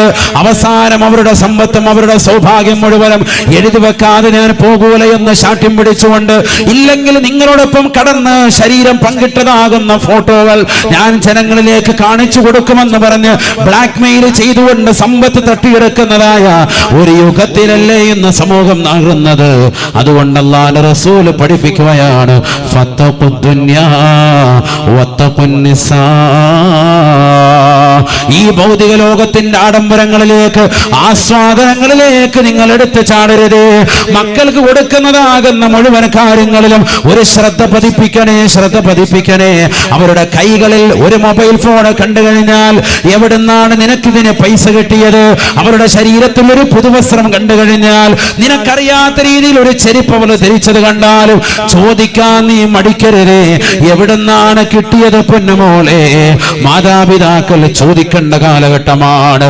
കാരണം എത്രയോ ചെറുപ്പക്കാരുണ്ട് വല വീശി പിടിക്കാൻ മുസ്ലിം സമുദായത്തിൽപ്പെട്ട സഹോദരിമാരുടെ ശരീരത്തെ നശിപ്പിക്കുവാൻ, അവരെ ഉന്മൂലനം ചെയ്യുവാൻ, അവരെ തേജോവധം ചെയ്യുവാൻ, അവരുടെ കുടുംബത്തിന്റെ സമ്പത്ത് കണ്ടിട്ട്, പ്രത്യേകിച്ച് കരുനാഗപ്പള്ളി ദേശത്തുള്ളതാകുന്ന ഒരുപാട് മുസ്ലിം സഹോദരങ്ങളുടെ അവരുടെ സാമ്പത്തിക സ്രോതസ് തിരിച്ചറിഞ്ഞുകൊണ്ട് വാപ്പ പ്രവാസ ലോകത്ത് കഷ്ടപ്പെടുന്ന മുഴുവൻ സമ്പാദ്യവും ഈ മകൾക്കുള്ളതാണെന്ന് തിരിച്ചറിഞ്ഞുകൊണ്ട് അവളെ പിഴപ്പിക്കാൻ വേണ്ടി ഒരുമിക്കുന്നതായ ഒരു കൂട്ടം ചെറുപ്പക്കാരുണ്ട്. അവർ ബൈക്കിന്റെ പിന്നാമ്പുറത്ത് നിന്റെ പ്രിയപ്പെട്ട പൊന്നുമോളെ കൊണ്ടുപോയാണ്. നീ അറിയാതെ എത്രയോ ഷോപ്പിംഗ് മാളിൽ കൊണ്ടുപോയി നിരങ്ങുകയാണ്. നീ അറിയാതെ എത്രയോ ബീച്ച് റോഡുകൾ കൊണ്ടുപോയി നിരങ്ങുകയാണ്. നീ അറിയാതെ എത്രയോ രാവുകൾ പരസ്യമായി രഹസ്യമായി ഫോൺ വിളിക്കുകയാണ്. നീ അറിയാതെ, നീ പോലും അറിയാതെ മൊബൈൽ ഫോൺ അവൾക്ക് ഇവൻ വാങ്ങിക്കൊടുത്തിട്ടുണ്ട്. നീ അറിയാതെ രാത്രിയുടെ യാമങ്ങളിൽ റൂമിനകത്തിരുന്നു കൊണ്ട് അവൾ കാമുകനുമായി ഫേസ്ബുക്കിലൂടെ വാട്സാപ്പിലൂടെ ചാറ്റിംഗ് നടത്തുന്നുണ്ട്. നീ അറിയാതെ IMIയിലൂടെ കണ്ടുവിളിക്കുന്നുണ്ട്.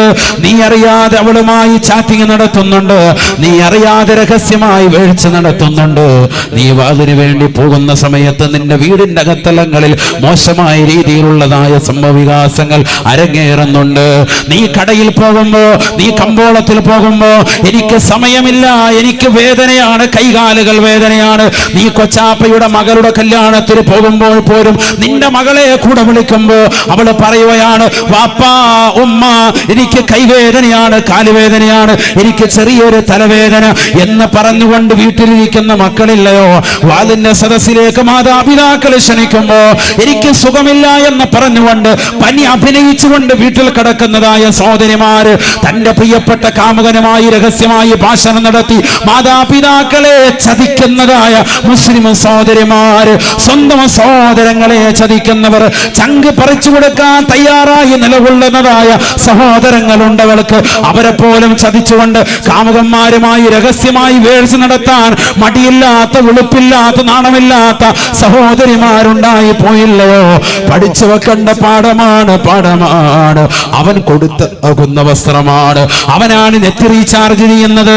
നീ ഓർക്കും ഈ മൊബൈൽ ഫോണില് എന്റെ മകൾ നെറ്റ് റീചാർജ് ചെയ്യുന്നില്ലല്ലോ, മൊബൈൽ ഫോണുണ്ട്, പക്ഷെ അത് അവൾക്കൂടെ കൂട്ടുകാരികളെ വിളിക്കാനാണെന്ന് പറഞ്ഞ് മക്കൾക്ക് അനുവദിച്ചു കൊടുക്കുന്നവരെ പൊട്ടത്തരമാണ് നിങ്ങൾ ചെയ്യുന്നത്. അബദ്ധജടിലമാകുന്ന വാദങ്ങളാണ് മക്കൾ നിങ്ങളോട് ഉന്നയിക്കുന്നത്. പാതിരാത്രി സമയത്ത് ആരും അറിയാതെ രഹസ്യമായ കാമുകന്മാരുമായി ഫോൺ വിളിയിലാണ്. എന്തിനാണ് 8ലും 10ലും +1 ഒക്കെ പഠിക്കുന്ന പെൺകുട്ടികൾക്ക് സ്മാർട്ട് ഫോൺ എന്തിനാണ്? ഫേസ്ബുക്ക് എന്തിനാണ്? വാട്സാപ്പിലൂടെയുള്ള ചാറ്റിംഗ് എന്തിനാണ്? ആരോടാണിത് പറയുന്നത്? 40 കഴിഞ്ഞ ഉമ്മമാരാണ് ഇന്ന് ടിക്ടോക്കിന്റെ ലോകത്ത് വിഹരിക്കുന്നത്. മക്കളെ മുൻനിർത്തിയിട്ട് ടിക്ടോക്ക് കളിക്കാൻ വേണ്ടി മൊബൈൽ ഫോൺ പിടിച്ചു കൊടുക്കുന്നത് 50ഉം 60ഉം വയസ്സുള്ളതായ ഉമ്മമാരാണ്. എനിക്ക് കൂടി കളിക്കണേ എന്ന് പറഞ്ഞുകൊണ്ട് അതിന് സ്റ്റാൻഡ് ഫിറ്റ് ചെയ്തിട്ട് മകളോടൊപ്പം ഒരുമിച്ചിരുന്നുകൊണ്ട് ഡിസ്കോ ബ്രേക്കുകൾ ഇടുന്നത് 60ന്റെയും 40ന്റെയും ഇടയിലുള്ള സഹോദരിമാരാണ്. നാണമില്ലേ മുസ്ലിം സഹോദരിമാരെ? തലമറച്ചതാകുന്ന, പറുധരിച്ചതാകുന്ന മുസ്ലിം നാമധാരികളാകുന്ന സഹോദരിമാര് ഒരു കാലഘട്ടത്തിൽ നിങ്ങളുടെ പിതാക്കന്മാരുടെ പേര് കേൾക്കുമ്പോ ഈ നാട്ടിൽ വലിയ വിലയായിരുന്നു. നിങ്ങളുടെ വാപ്പ ഇന്ന ഹാജി ആരാണ്? നിങ്ങളുടെ ഉമ്മ ഹജ്ജ് ഉമ്മ ചെയ്തതാണ്. 10 ഹജ്ജ് ചെയ്തതായ ഉമ്മയുടെ മകളാണ്. 10 ഉംറ ചെയ്തതാകുന്ന സഹോദരിയുടെ മകളാണ്. പക്ഷേ മക്കളുടെ പോക്കേത് നിലക്കാണ്? ഹറാമായ ശൈലിയാണ്, ഹറാമായ പ്രവർത്തനമാണ്. തന്റെ പ്രിയപ്പെട്ട ഭർത്താവിനെ വഞ്ചിച്ചുകൊണ്ട് കാമുകന്മാരുമായി രഹസ്യമായി വേഴ്ച നടത്താൻ വാളിന്റെ രാവുകളെ ഉപയോഗിക്കുന്നതാകുന്ന 40ന്റെയും 50ന്റെയും ഇടയിലുള്ളതാകുന്ന എത്രയോ മുസ്ലിം സഹോദരിമാരുണ്ട്. 4ഉം 5ഉം മക്കളുണ്ടായിട്ട് പോലും ഗതികെടാത്ത രീതിയിലുള്ള പ്രവർത്തനമല്ലയോ മുസ്ലിം സഹോദരിമാരിൽ നിന്നുള്ളത്? നഊദു ബില്ലാഹ്, നഊദു ബില്ലാഹ്. ഹബീബായ നബി തങ്ങൾ പറയുകയാണ്, ഇന്നി ലഉബ്ഗിദുൽ മർആ തഖ്റുജു മിൻ ബൈതിഹാ തജുറു ദൈലഹാ വതസ്തകി അൻ സൗജിഹാ. ഒരു പെണ്ണിനോട് എനിക്ക് വല്ലാത്ത ദേഷ്യമാണ്, വല്ലാത്ത ക്രോധമാണ്. ഏത് പെണ്ണെന്നറിയുമോ? അവൾ പാതിരാത്രി സമയമെന്നില്ല, പകൽ സമയമായിരുന്നാലും ഭർത്താവ് വീട്ടിൽ നിന്ന് പുറത്തിറങ്ങിയാൽ മതി, തൊട്ട് പിറകെ സാരി ചുറ്റിയിട്ട് അവളും ഇറങ്ങുകയാണ്. ഭർത്താവ് വീട്ടിൽ നിന്ന് കച്ചവടത്തിന് പോയാൽ മതി, തൊട്ട് പിറകെ പർദ്ദ ധരിച്ചുകൊണ്ട് ഒരു കൊട പിടിച്ചുകൊണ്ട് ഇറങ്ങുകയാണ്. എന്തിനാണ്? കമ്പോളങ്ങളിൽ നിറങ്ങുകയാണ്. തന്റെ പ്രിയപ്പെട്ട കാമുകന്മാരുമായി, അന്യരാകുന്ന ചെറുപ്പക്കാരുമായി, അന്യരാകുന്ന സഹോദരങ്ങളുമായി സ്വറ പറയാനാണ് അവൾ ഇറങ്ങുന്നത്. അത്തരത്തിൽ കറങ്ങി നടക്കുന്ന പെണ്ണിനെ എനിക്ക് കാണേണ്ടതില്ല. ഇന്നീ ലൗബഗലഹാ, എനിക്ക് അവളോട് വല്ലാത്ത ദേഷ്യമാണ്. 1400 വർഷം മുമ്പ് മുത്തുനബി പറയുമ്പോ അത്തരത്തിലുള്ള സ്ത്രീകളില്ലായിരുന്നു. റസൂലുള്ള പറയുകയാണ്, ഇനി ഒരു കാലഘട്ടം വരാനുണ്ട്. ആ കാലഘട്ടത്തിലുള്ള മുസ്ലിം സഹോദരിമാരുടെ അവസ്ഥയാണ് ഇന്നീല ഉബഗലുൽ മർആ തഖ്റുജു മിൻ ബൈതിഹാ. സ്വന്തം ഭർത്താവിന്റെ വീട്ടിൽ നിന്ന് ഉടയാടകൾ ധരിച്ചുകൊണ്ട് പുറത്തിറങ്ങുകയാണ്. അർദ്ധനഗ്നിയായി പൊക്കുളിച്ചുഴി കാണിച്ചുകൊണ്ട്, മാരടത്തിന്റെ പകുതി കാണിച്ചുകൊണ്ട്, പുറംഭാഗം കാണിച്ചുകൊണ്ട്, ശരീരത്തിന്റെ മാർദ്ദവമുള്ള സ്ഥലങ്ങളിൽ മോശമായ വസ്ത്രവിധാനം ധരിച്ചുകൊണ്ട്, ഉള്ളിൽ കിടക്കുന്ന അവയവങ്ങളെ പുറത്ത് കാണത്തക്ക രീതിയിലുള്ള വസ്ത്രവിധാനം നടത്തിക്കൊണ്ട് നടക്കുന്നതായ ഭാര്യ, സ്വന്തം ഭർത്താവിനെ വഞ്ചിക്കാൻ മടിയില്ലാത്തതായ ഭാര്യ, പ്രവാസ ലോകത്ത് അറബിയുടെ ചാട്ടമാറികൊണ്ട് മരുഭൂമിയിൽ പൊരുവയിലെ തവൾക്ക് വേണ്ടി കുടുംബത്തിന് വേണ്ടി അന്നം തേടുന്ന പാവപ്പെട്ട ഭർത്താവ്, സൗദിയിലെ സ്വദേശിവൽക്കരണം വന്നിട്ട് പോലും എങ്ങനെയെങ്കിലും എന്നെ ഒന്ന് നിർത്തണേ എന്ന് പറഞ്ഞുകൊണ്ട് അറബിയുടെ കാല് പിടിച്ച് അറബിയുടെ കാറ് കഴുകിക്കൊടുത്ത് അറബിയെ വല്ലാതെ നിർബന്ധിച്ച് എനിക്ക് എങ്ങനെയെങ്കിലും എന്ത് ജോലി വേണമെങ്കിലും ഞാൻ ചെയ്യാ, കാരണം എനിക്ക് 4 പെൺമക്കളാണ്, എന്റെ പാവപ്പെട്ട ഭാര്യ, എന്റെ കുടുംബം അനാഥമാകുമെന്ന് പറഞ്ഞുകൊണ്ട് ഗൾഫിൽ കടന്നുകൊണ്ട് പ്രയാസപ്പെടുന്ന പാവപ്പെട്ടവൻ അറിയുന്നുണ്ടോ നിന്റെ ഭാര്യ അടിച്ചു പൊളിക്കുകയാണ്, നീ കൊടുക്കുന്ന പൈസയ്ക്ക് വിലയില്ല. ഹബീബായ നബി തങ്ങൾ പറയുകയാണ്, സ്ത്രീകൾ നരകത്തിലാണ്. ഒരു കൂട്ടം സ്ത്രീകളെ ഞാൻ നരകത്തിൽ കാണുകയാണ്. അല്ലാഹുവിന്റെ റസൂൽ പഠിപ്പിക്കുകയാണ്, റഅയ്തുന്നാർ വറഅയ്തു അക്സറ അഹ്ലിഹാ അന്നിസാ. കത്തിജ്വലിക്കുന്നതായ നരകം ഞാൻ എന്റെ കണ്ണുകൊണ്ട് കണ്ടുപോയി സാബ. അല്ലാഹുവിന്റെ റസൂല് പറയുകയാണ്, ഭീകരമല്ലയോ നരകം, മുകളിൽ വല്ലാത്ത ചൂടാണ്, താഴെ വല്ലാത്ത ചൂടാണ്. താഴെ ഇതാ ചെമ്പ് നൽകിയിരിക്കുകയാണ്, മുകളിലാ ഈയത്തിനാൽ നൽകിയിരിക്കുകയാണ്, ചുറ്റും മുഴുവനും ഗന്ധകമാണ്, കറുത്ത പുകപടലമാണ്, ആരും പരസ്പരം കാണുകയില്ല. വല്ലാത്ത ചൂടാണ്. എന്തുകൊണ്ടാണ്? വഖൂദുഹാ അന്നാസ് വൽ ഹിജാറ. ഭീമാകാരമാകുന്ന പാറക്കല്ലുകൾ ഇട്ടുകൊണ്ടാണ് നരകത്തെ അല്ലാഹു സജ്ജീകരിച്ചിരിക്കുന്നത്. ദുഷിച്ചതാകുന്ന ജനങ്ങളെ വെച്ചുകൊണ്ടാണ് നരകത്തെ അല്ലാഹു സജ്ജീകരിച്ചിരിക്കുന്നത്. ആ നരകത്തിലേക്ക് അല്ലാഹു സുബ്ഹാനഹു വ തആല നമ്മളെ ഇടുമോ? ആ നരകത്തിൽ റസൂലുള്ളാഹി പറയുകയാണ്, മിഅ്റാജിൻ രാവിൽ ഞാൻ എന്റെ കണ്ണുകൊണ്ട് കണ്ടുപോയ സാബ, വറഅയ്തു അക്സറ അഹ്ലിഹാ അന്നിസാ. അതിൽ കണ്ടത് സ്ത്രീവർഗത്തെയാണ്. ഏറ്റവും കൂടുതൽ നരകത്തിൽ ഞാൻ കണ്ടത് സ്ത്രീകളെയാണ്. എന്റെ പ്രിയപ്പെട്ട കരുനാഗപ്പള്ളി ദേശത്തുള്ള സഹോദരിമാരെ, കുമ്മനം ഉസ്താദിനോട് നിങ്ങൾ ദേഷ്യം പിടിക്കരുത്. എന്തേ ഞങ്ങളെ ക്രൂശിക്കുകയാണോ? അല്ല, ഞാൻ അടച്ചു പറയുകയാണ്. മുസ്ലിം സഹോദരങ്ങളോടൊപ്പം മുസ്ലിം സഹോദരിമാരോട്, എന്നോടും എന്റെ കുടുംബത്തോടും ലോകത്തുള്ള മുഴുവൻ വിശ്വാസി സമൂഹത്തോടും ഓർമ്മപ്പെടുത്തുകയാണ്, പഠിപ്പിക്കുകയാണ്. റസൂലുള്ളാഹി പറഞ്ഞ വാക്ക് മാത്രമാണ് പറയുന്നത്. ആ നരകത്തിൽ ഞാൻ ഏറ്റവും കൂടുതൽ കണ്ടത് സ്ത്രീകളെയാണ് എന്ന് ഹബീബുനാ ശഫീഉനാ റസൂലുള്ളാഹി. അല്ലാഹുവിന്റെ റസൂലിനോട് ചോദിക്കുകയാണ്, എന്ത് കാരണം കൊണ്ടാണ് സ്ത്രീകളെ നരകത്തിൽ കൂടുതലായി കണ്ടത്? അല്ലാഹുവിന്റെ റസൂൽ പറയുകയാണ്, സ്വഹാബാ ബൽ യുക്ഫിർനൽ അശീർ.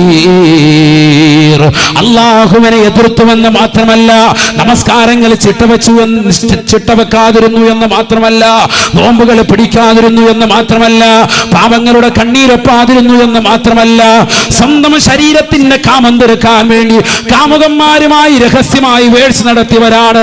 ആർക്കാണ് പറയാൻ സാധിക്കുക?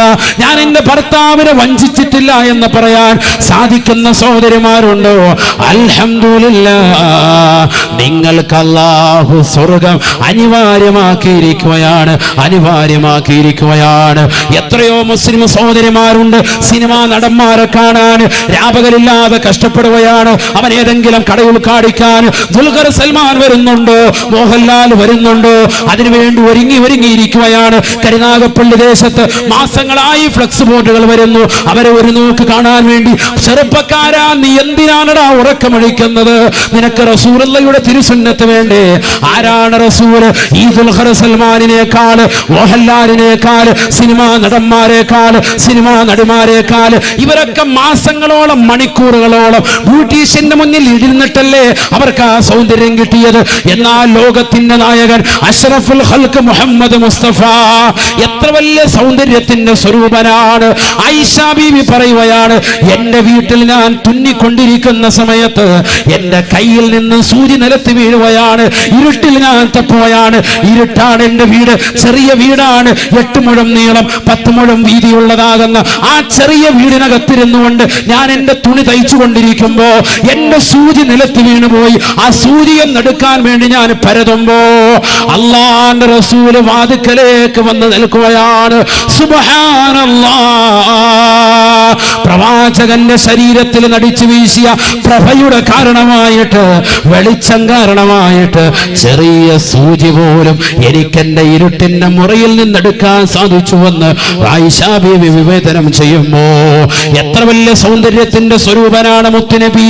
ആ പ്രവാചകനെ മറന്നുകൊണ്ട് പ്രവാചകന്റെ തിരുസുന്നത്തുകളെ കാറ്റിൽ പറത്തി പ്രവാചകൻ ചെയ്യരുത് എന്ന് പറഞ്ഞ മുഴുവൻ കാര്യങ്ങളും ജീവിതത്തിൽ കൊണ്ടുവന്ന് കല്ലുകുടിച്ച് വ്യഭിചരിച്ച് സിനിമ കണ്ട് മുടി ക്രോപ്പ് ചെയ്ത് ഹറാമുകൾ പ്രവർത്തിച്ച് കാമുകന്മാരുമായി ഭാഷണം നടത്തി കാമുകിയുമായി രഹസ്യമായി വേഴ്ച നടത്തി എല്ലാ റിലീസിന്റെ പടങ്ങൾ കണ്ട് എല്ലാ മോശപ്പെട്ട ബ്ലൂ ഫിലിമുകൾ കണ്ട് ഏത് സിനിമ ഇറങ്ങിയാലും റിലീസിന്റെ ദിവസം തന്നെ പോണമെന്ന് പറഞ്ഞ് ശാഠ്യം പിടിച്ച് അതിനുവേണ്ടി കൂട്ടുകാരും ഒന്നിച്ചു പോയി എല്ലാ പടങ്ങളും മൊബൈൽ ഫോണിൽ ഡൗൺലോഡ് ചെയ്ത് വെച്ച് രാത്രി മുഴുവൻ ഹെഡ്സെറ്റ് ഇട്ടുകൊണ്ട് സിനിമാ പാട്ടുകൾ കേട്ട് മോശപ്പെട്ട ഫിലിമുകൾ മുഴുവനും കണ്ട് രാത്രിയുടെ യാമങ്ങൾ മുഴുവനും കാമുകന്മാരുമായി രഹസ്യമായി ഭാഷണം നടത്തി നേരം വെളുക്കുന്നത് വരെ സംസാരിച്ച് അവസാനം നായയെ പോലെ സുബഹി നമസ്കരിക്കാതെ സുബഹിയുടെ സമയത്ത് പോത്തുപോലെ കടന്നുറങ്ങി 11 മണി വരെ ഉറക്കം നടന്ന് ഈ നാടിനും വേണ്ട കുടുംബത്തിനും വേണ്ട നാട്ടുകാർക്കും ഒരു ഉപകാരമില്ലാതെ ഈ ഭൗതിക ലോകത്തെ അടിച്ചു പൊളിച്ച് മോശപ്പെട്ട വസ്ത്രവിധാനത്തിലൂടെ നടക്കുന്നവരെ വെള്ള വസ്ത്രം റസൂലുള്ളാഹിക്ക് ഇഷ്ടമാണെന്ന് പറഞ്ഞിട്ട് ആ വസ്ത്രവിധാനം ശരീരത്തിൽ ഇന്ന് വരെ ധരിക്കാതെ ഒരു ജോഡി പോലും വെള്ള വസ്ത്രം ഇന്ന് വരെ വാങ്ങാതെ സർവ്വ ഹറാമുകൾക്ക് കൂട്ടുനിന്ന് ഏത് ഗാനമേളയുണ്ടോ, ഏത് സിനിമാ നടൻ വരുന്നുണ്ടോ, ഏത് സിനിമാ നടി എന്ത് പറയുന്നുണ്ടോ ആ ടിപ്സ് എല്ലാം അതേപോലെ എഴുതി വെച്ച് മനഃപ്പാടമാക്കി അതെല്ലാം കൃത്യമായി അമൽ ചെയ്ത് റസൂലുള്ളാഹിയുടെ വാക്കിന് വില കൊടുക്കാതെ അള്ളാഹുവിന്റെ വാക്കുകൾക്ക് വില കൊടുക്കാതെ പ്രവാചകന്മാരുടെ വചനങ്ങളെ പരിപൂർണമായി അവഗണിച്ച് ദീനിനെ അവഗണിച്ച് സർവ്വ ഹറാമുകൾക്ക് കൂട്ടുനിന്നുകൊണ്ട് മാതാപിതാക്കളെ വേദനിപ്പിച്ചുകൊണ്ട് അന്യരാകുന്ന ചെറുപ്പക്കാരോടൊപ്പം ഇറങ്ങിപ്പോകുന്നതായ സഹോദരിമാരെ, എവിടുന്നാണ് നിനക്ക് സ്വർഗം കിട്ടുക? ആയിഷ ബീവി പോയ സ്വർഗത്തിലേക്ക് പോകാൻ പറ്റുമോ? ഫാത്തിമ ബീവി പറഞ്ഞ സ്വർഗത്തിലേക്ക്, അവര് തിക്കത്ത് നൽകുന്ന സ്വർഗത്തിലേക്ക്, ഉമ്മു സലീം ബീവി പോകുന്ന സ്വർഗത്തിലേക്ക് നമുക്കൊന്ന് പോകാൻ പറ്റുമോ? ആരാണ് ഉമ്മു സലീം ബീവി റളിയല്ലാഹു അൻഹാ? ഒരു ചെറിയ വ്യക്തിയല്ലയോ, ഒരു ചെറിയ വ്യക്തിത്വമല്ല. അഷ്റഫുൽ ഖൽഖ് സല്ലല്ലാഹു അലൈഹി വസല്ലമ തങ്ങൾ മദീനയിലേക്ക് കടന്നു വന്നപ്പോ മദീന നിവാസികളാകുന്ന മുഴുവൻ സഹോദരങ്ങളും എല്ലാവരും അവർക്ക് വേണ്ടുന്ന മുഴുവൻ കാര്യങ്ങളും റസൂലുള്ളാഹിക്ക് വേണ്ടി കൊടുക്കാൻ തയ്യാറാവുകയാണ്. എന്ത് വേണം റസൂലുള്ളാഹിക്ക് കൊടുക്കാൻ റെഡിയാവുകയാണ്. മക്കയിൽ നിന്ന് മദീനയിലേക്ക് ഹിജ്റ വന്ന പ്രവാചകന് എന്ത് കൊടുക്കാനും റെഡിയായി മദീന നിവാസികൾ നിൽക്കുമ്പോ ഉമ്മു സലീം ബീവി റളിയല്ലാഹു തആല മഹദി അവറുകൾ കൊണ്ടുവന്ന് കൊടുത്തത് 6 വയസ്സുള്ള പ്രിയപ്പെട്ട പൊന്നുമോന് അനസിനെയാണ്. എന്റെ റസൂലേ, എന്റെ കയ്യിൽ ഈ മകനെയല്ലാതെ മറ്റൊന്നുമില്ല റസൂലേ, ഈ മകനെ സ്വാലിഹാക്കി കിട്ടണം റസൂലേ, അവിടുത്തേക്ക് ഖിദ്മത്തിനായി ഞാൻ ഈ മകനെ നൽകുകയാണ് റസൂലേ. 6 വയസ്സുള്ള അനസ് എന്ന് പറയുന്ന പൊന്നുമോനെ കൊണ്ടുപോയി കൊടുത്തു. ആ മകൻ 10 വർഷം ഖിദ്മത്തെടുത്തു. 16 വയസ്സിലാണ് റസൂലുള്ളാഹിന്റെ അടുക്കൽ നിന്ന് കരഞ്ഞുകൊണ്ട് പോകുന്നത്. മനസ്സിലാക്കണം, ഉമ്മു സലീം ബീവി റളിയല്ലാഹു അൻഹ ഇസ്ലാം മതം പുൽകിയ മഹദിയാണ്. ഉമ്മു സലീം ബീവി മദീനയിലെ റസൂലുള്ളാഹി സ്വല്ലല്ലാഹു അലൈഹി വസല്ലം തങ്ങൾ വന്നപ്പോൾ വല്ലാത്ത സന്തോഷത്തിൽ നിലകൊണ്ടു. അല്ലാഹുവിന്റെ റസൂൽ സ്വല്ലല്ലാഹു അലൈഹി വസല്ലം തങ്ങളുടെ ചാരത്ത് നിന്നു തന്റെ പ്രിയപ്പെട്ട മകനെ കൊടുത്തു. വേറൊന്നും കൊടുക്കാനില്ല. റസൂലുള്ളാഹി സ്വല്ലല്ലാഹു അലൈഹി വസല്ലം തങ്ങൾ ആ മകനെ ഏറ്റെടുത്തു. 6 വയസ്സേ ഉള്ളൂ. ആ മകൻ 16 വയസ്സ് വരെ റസൂലുള്ളാഹിന്റെ അടുക്കൽ നിന്നിട്ട് അവസാനം പറഞ്ഞൊരു വാക്ക് സഹീഹുൽ ബുഖാരിയിൽ ഉദ്ധരിക്കുന്നുണ്ട്. പഠിക്കേണ്ട വാക്കാണ്. റബീഉൽ അവ്വൽ കടന്നു വരുമ്പോ റസൂലുള്ളാഹിയുടെ മദ്ഹായിട്ട് ഈ ഒരൊറ്റ വചനം മനസ്സിൽ തറയ്ക്കേണ്ടതാണ്. അനസ് റളിയല്ലാഹു തആല പറയുകയാണ്, ഖദംതു ലിറസൂലില്ലാഹി സ്വല്ലല്ലാഹു അലൈഹി വസല്ലം 10 സനവാത്, 10 കൊല്ലം ഞാൻ റസൂലുള്ളാഹിക്ക് ഖിദ്മത്തെടുത്തു, സേവനം ചെയ്തു. ഫമാ ഖാല ലി ലിമ സനഅത ഹകദാ വലിം ലം തസ്നഅ ഹകദാ. എന്നോട് റസൂലുള്ള ചോദിച്ചിട്ടില്ല നീ എന്താടാ അങ്ങനെ ചെയ്യാതിരുന്നത്, നീ എന്താ അത് ചെയ്യാതിരുന്നത്, അല്ല എന്താ ഇങ്ങനെ പ്രവർത്തിച്ചത് എന്ന് നബി എന്നോട് ചോദിച്ചിട്ടില്ല. ആ കുട്ടി പറയാൻ 10 വർഷം, അതായത് ഞാൻ പറഞ്ഞത് കുട്ടികളോടുള്ള സമീപനം 6 വയസ്സ് മുതൽ 16 വയസ്സ് വരെ കുട്ടി ഇവിടെ റസൂലുള്ളാഹിക്ക് ഖിദ്മത്തെടുത്തു. 10 വർഷം നബിയോടൊപ്പം ഉണ്ട്, നബിയുടെ കാര്യങ്ങൾ മുഴുവൻ നോക്കാൻ. കൊച്ചുകുട്ടിയാണ്, പക്ഷെ ആ കുട്ടി നബിയെ കണ്ട് പഠിച്ചു. അതാണ് മനസ്സിലാക്കേണ്ടത്. നബി സല്ലല്ലാഹു അലൈഹി വസല്ലം മാതാപിതാക്കൾ അങ്ങനെ ആയിരിക്കണം, മാതാപിതാക്കൾ സാലിഹാകണം, എങ്കിലേ മക്കൾ സാലിഹാവുള്ളൂ. അത് വലിയൊരു കടമയാണ്. അല്ല വാപ്പ നിസ്കരിക്കുന്നു പറഞ്ഞിട്ട് കട്ടിമേ കിടക്കുക റാഹത്തായിട്ട് സിഗരറ്റും വലിച്ചോണ്ട് കാര്യമില്ല. അല്പം മണിച്ചമ്പാട്ടും അടിക്കുന്നുണ്ട് ഇടയ്ക്കിടയ്ക്ക്. അങ്ങനത്തെ തീമാണെങ്കിൽ എങ്ങനെ മക്കൾ സാലിയാവും? വാപ്പ സിഗരറ്റ് വലിക്കുന്നവനാണെങ്കിൽ ഉറപ്പിച്ചോ മക്കൾ വലുതാകുമ്പോൾ വാപ്പയേക്കാൾ നല്ല വലിക്കാരനാവും. അതിനേക്കാൾ കൂടിയ ബ്രാൻഡ് ചിലപ്പോൾ അടിച്ചൊന്നും വരും. നമ്മൾ കാണിച്ചു കൊടുക്കുന്നൊരു ശീലം ഒരിക്കലും പാടില്ല. നമ്മൾ കുറെ നന്നാവേണ്ട വശമുണ്ട്.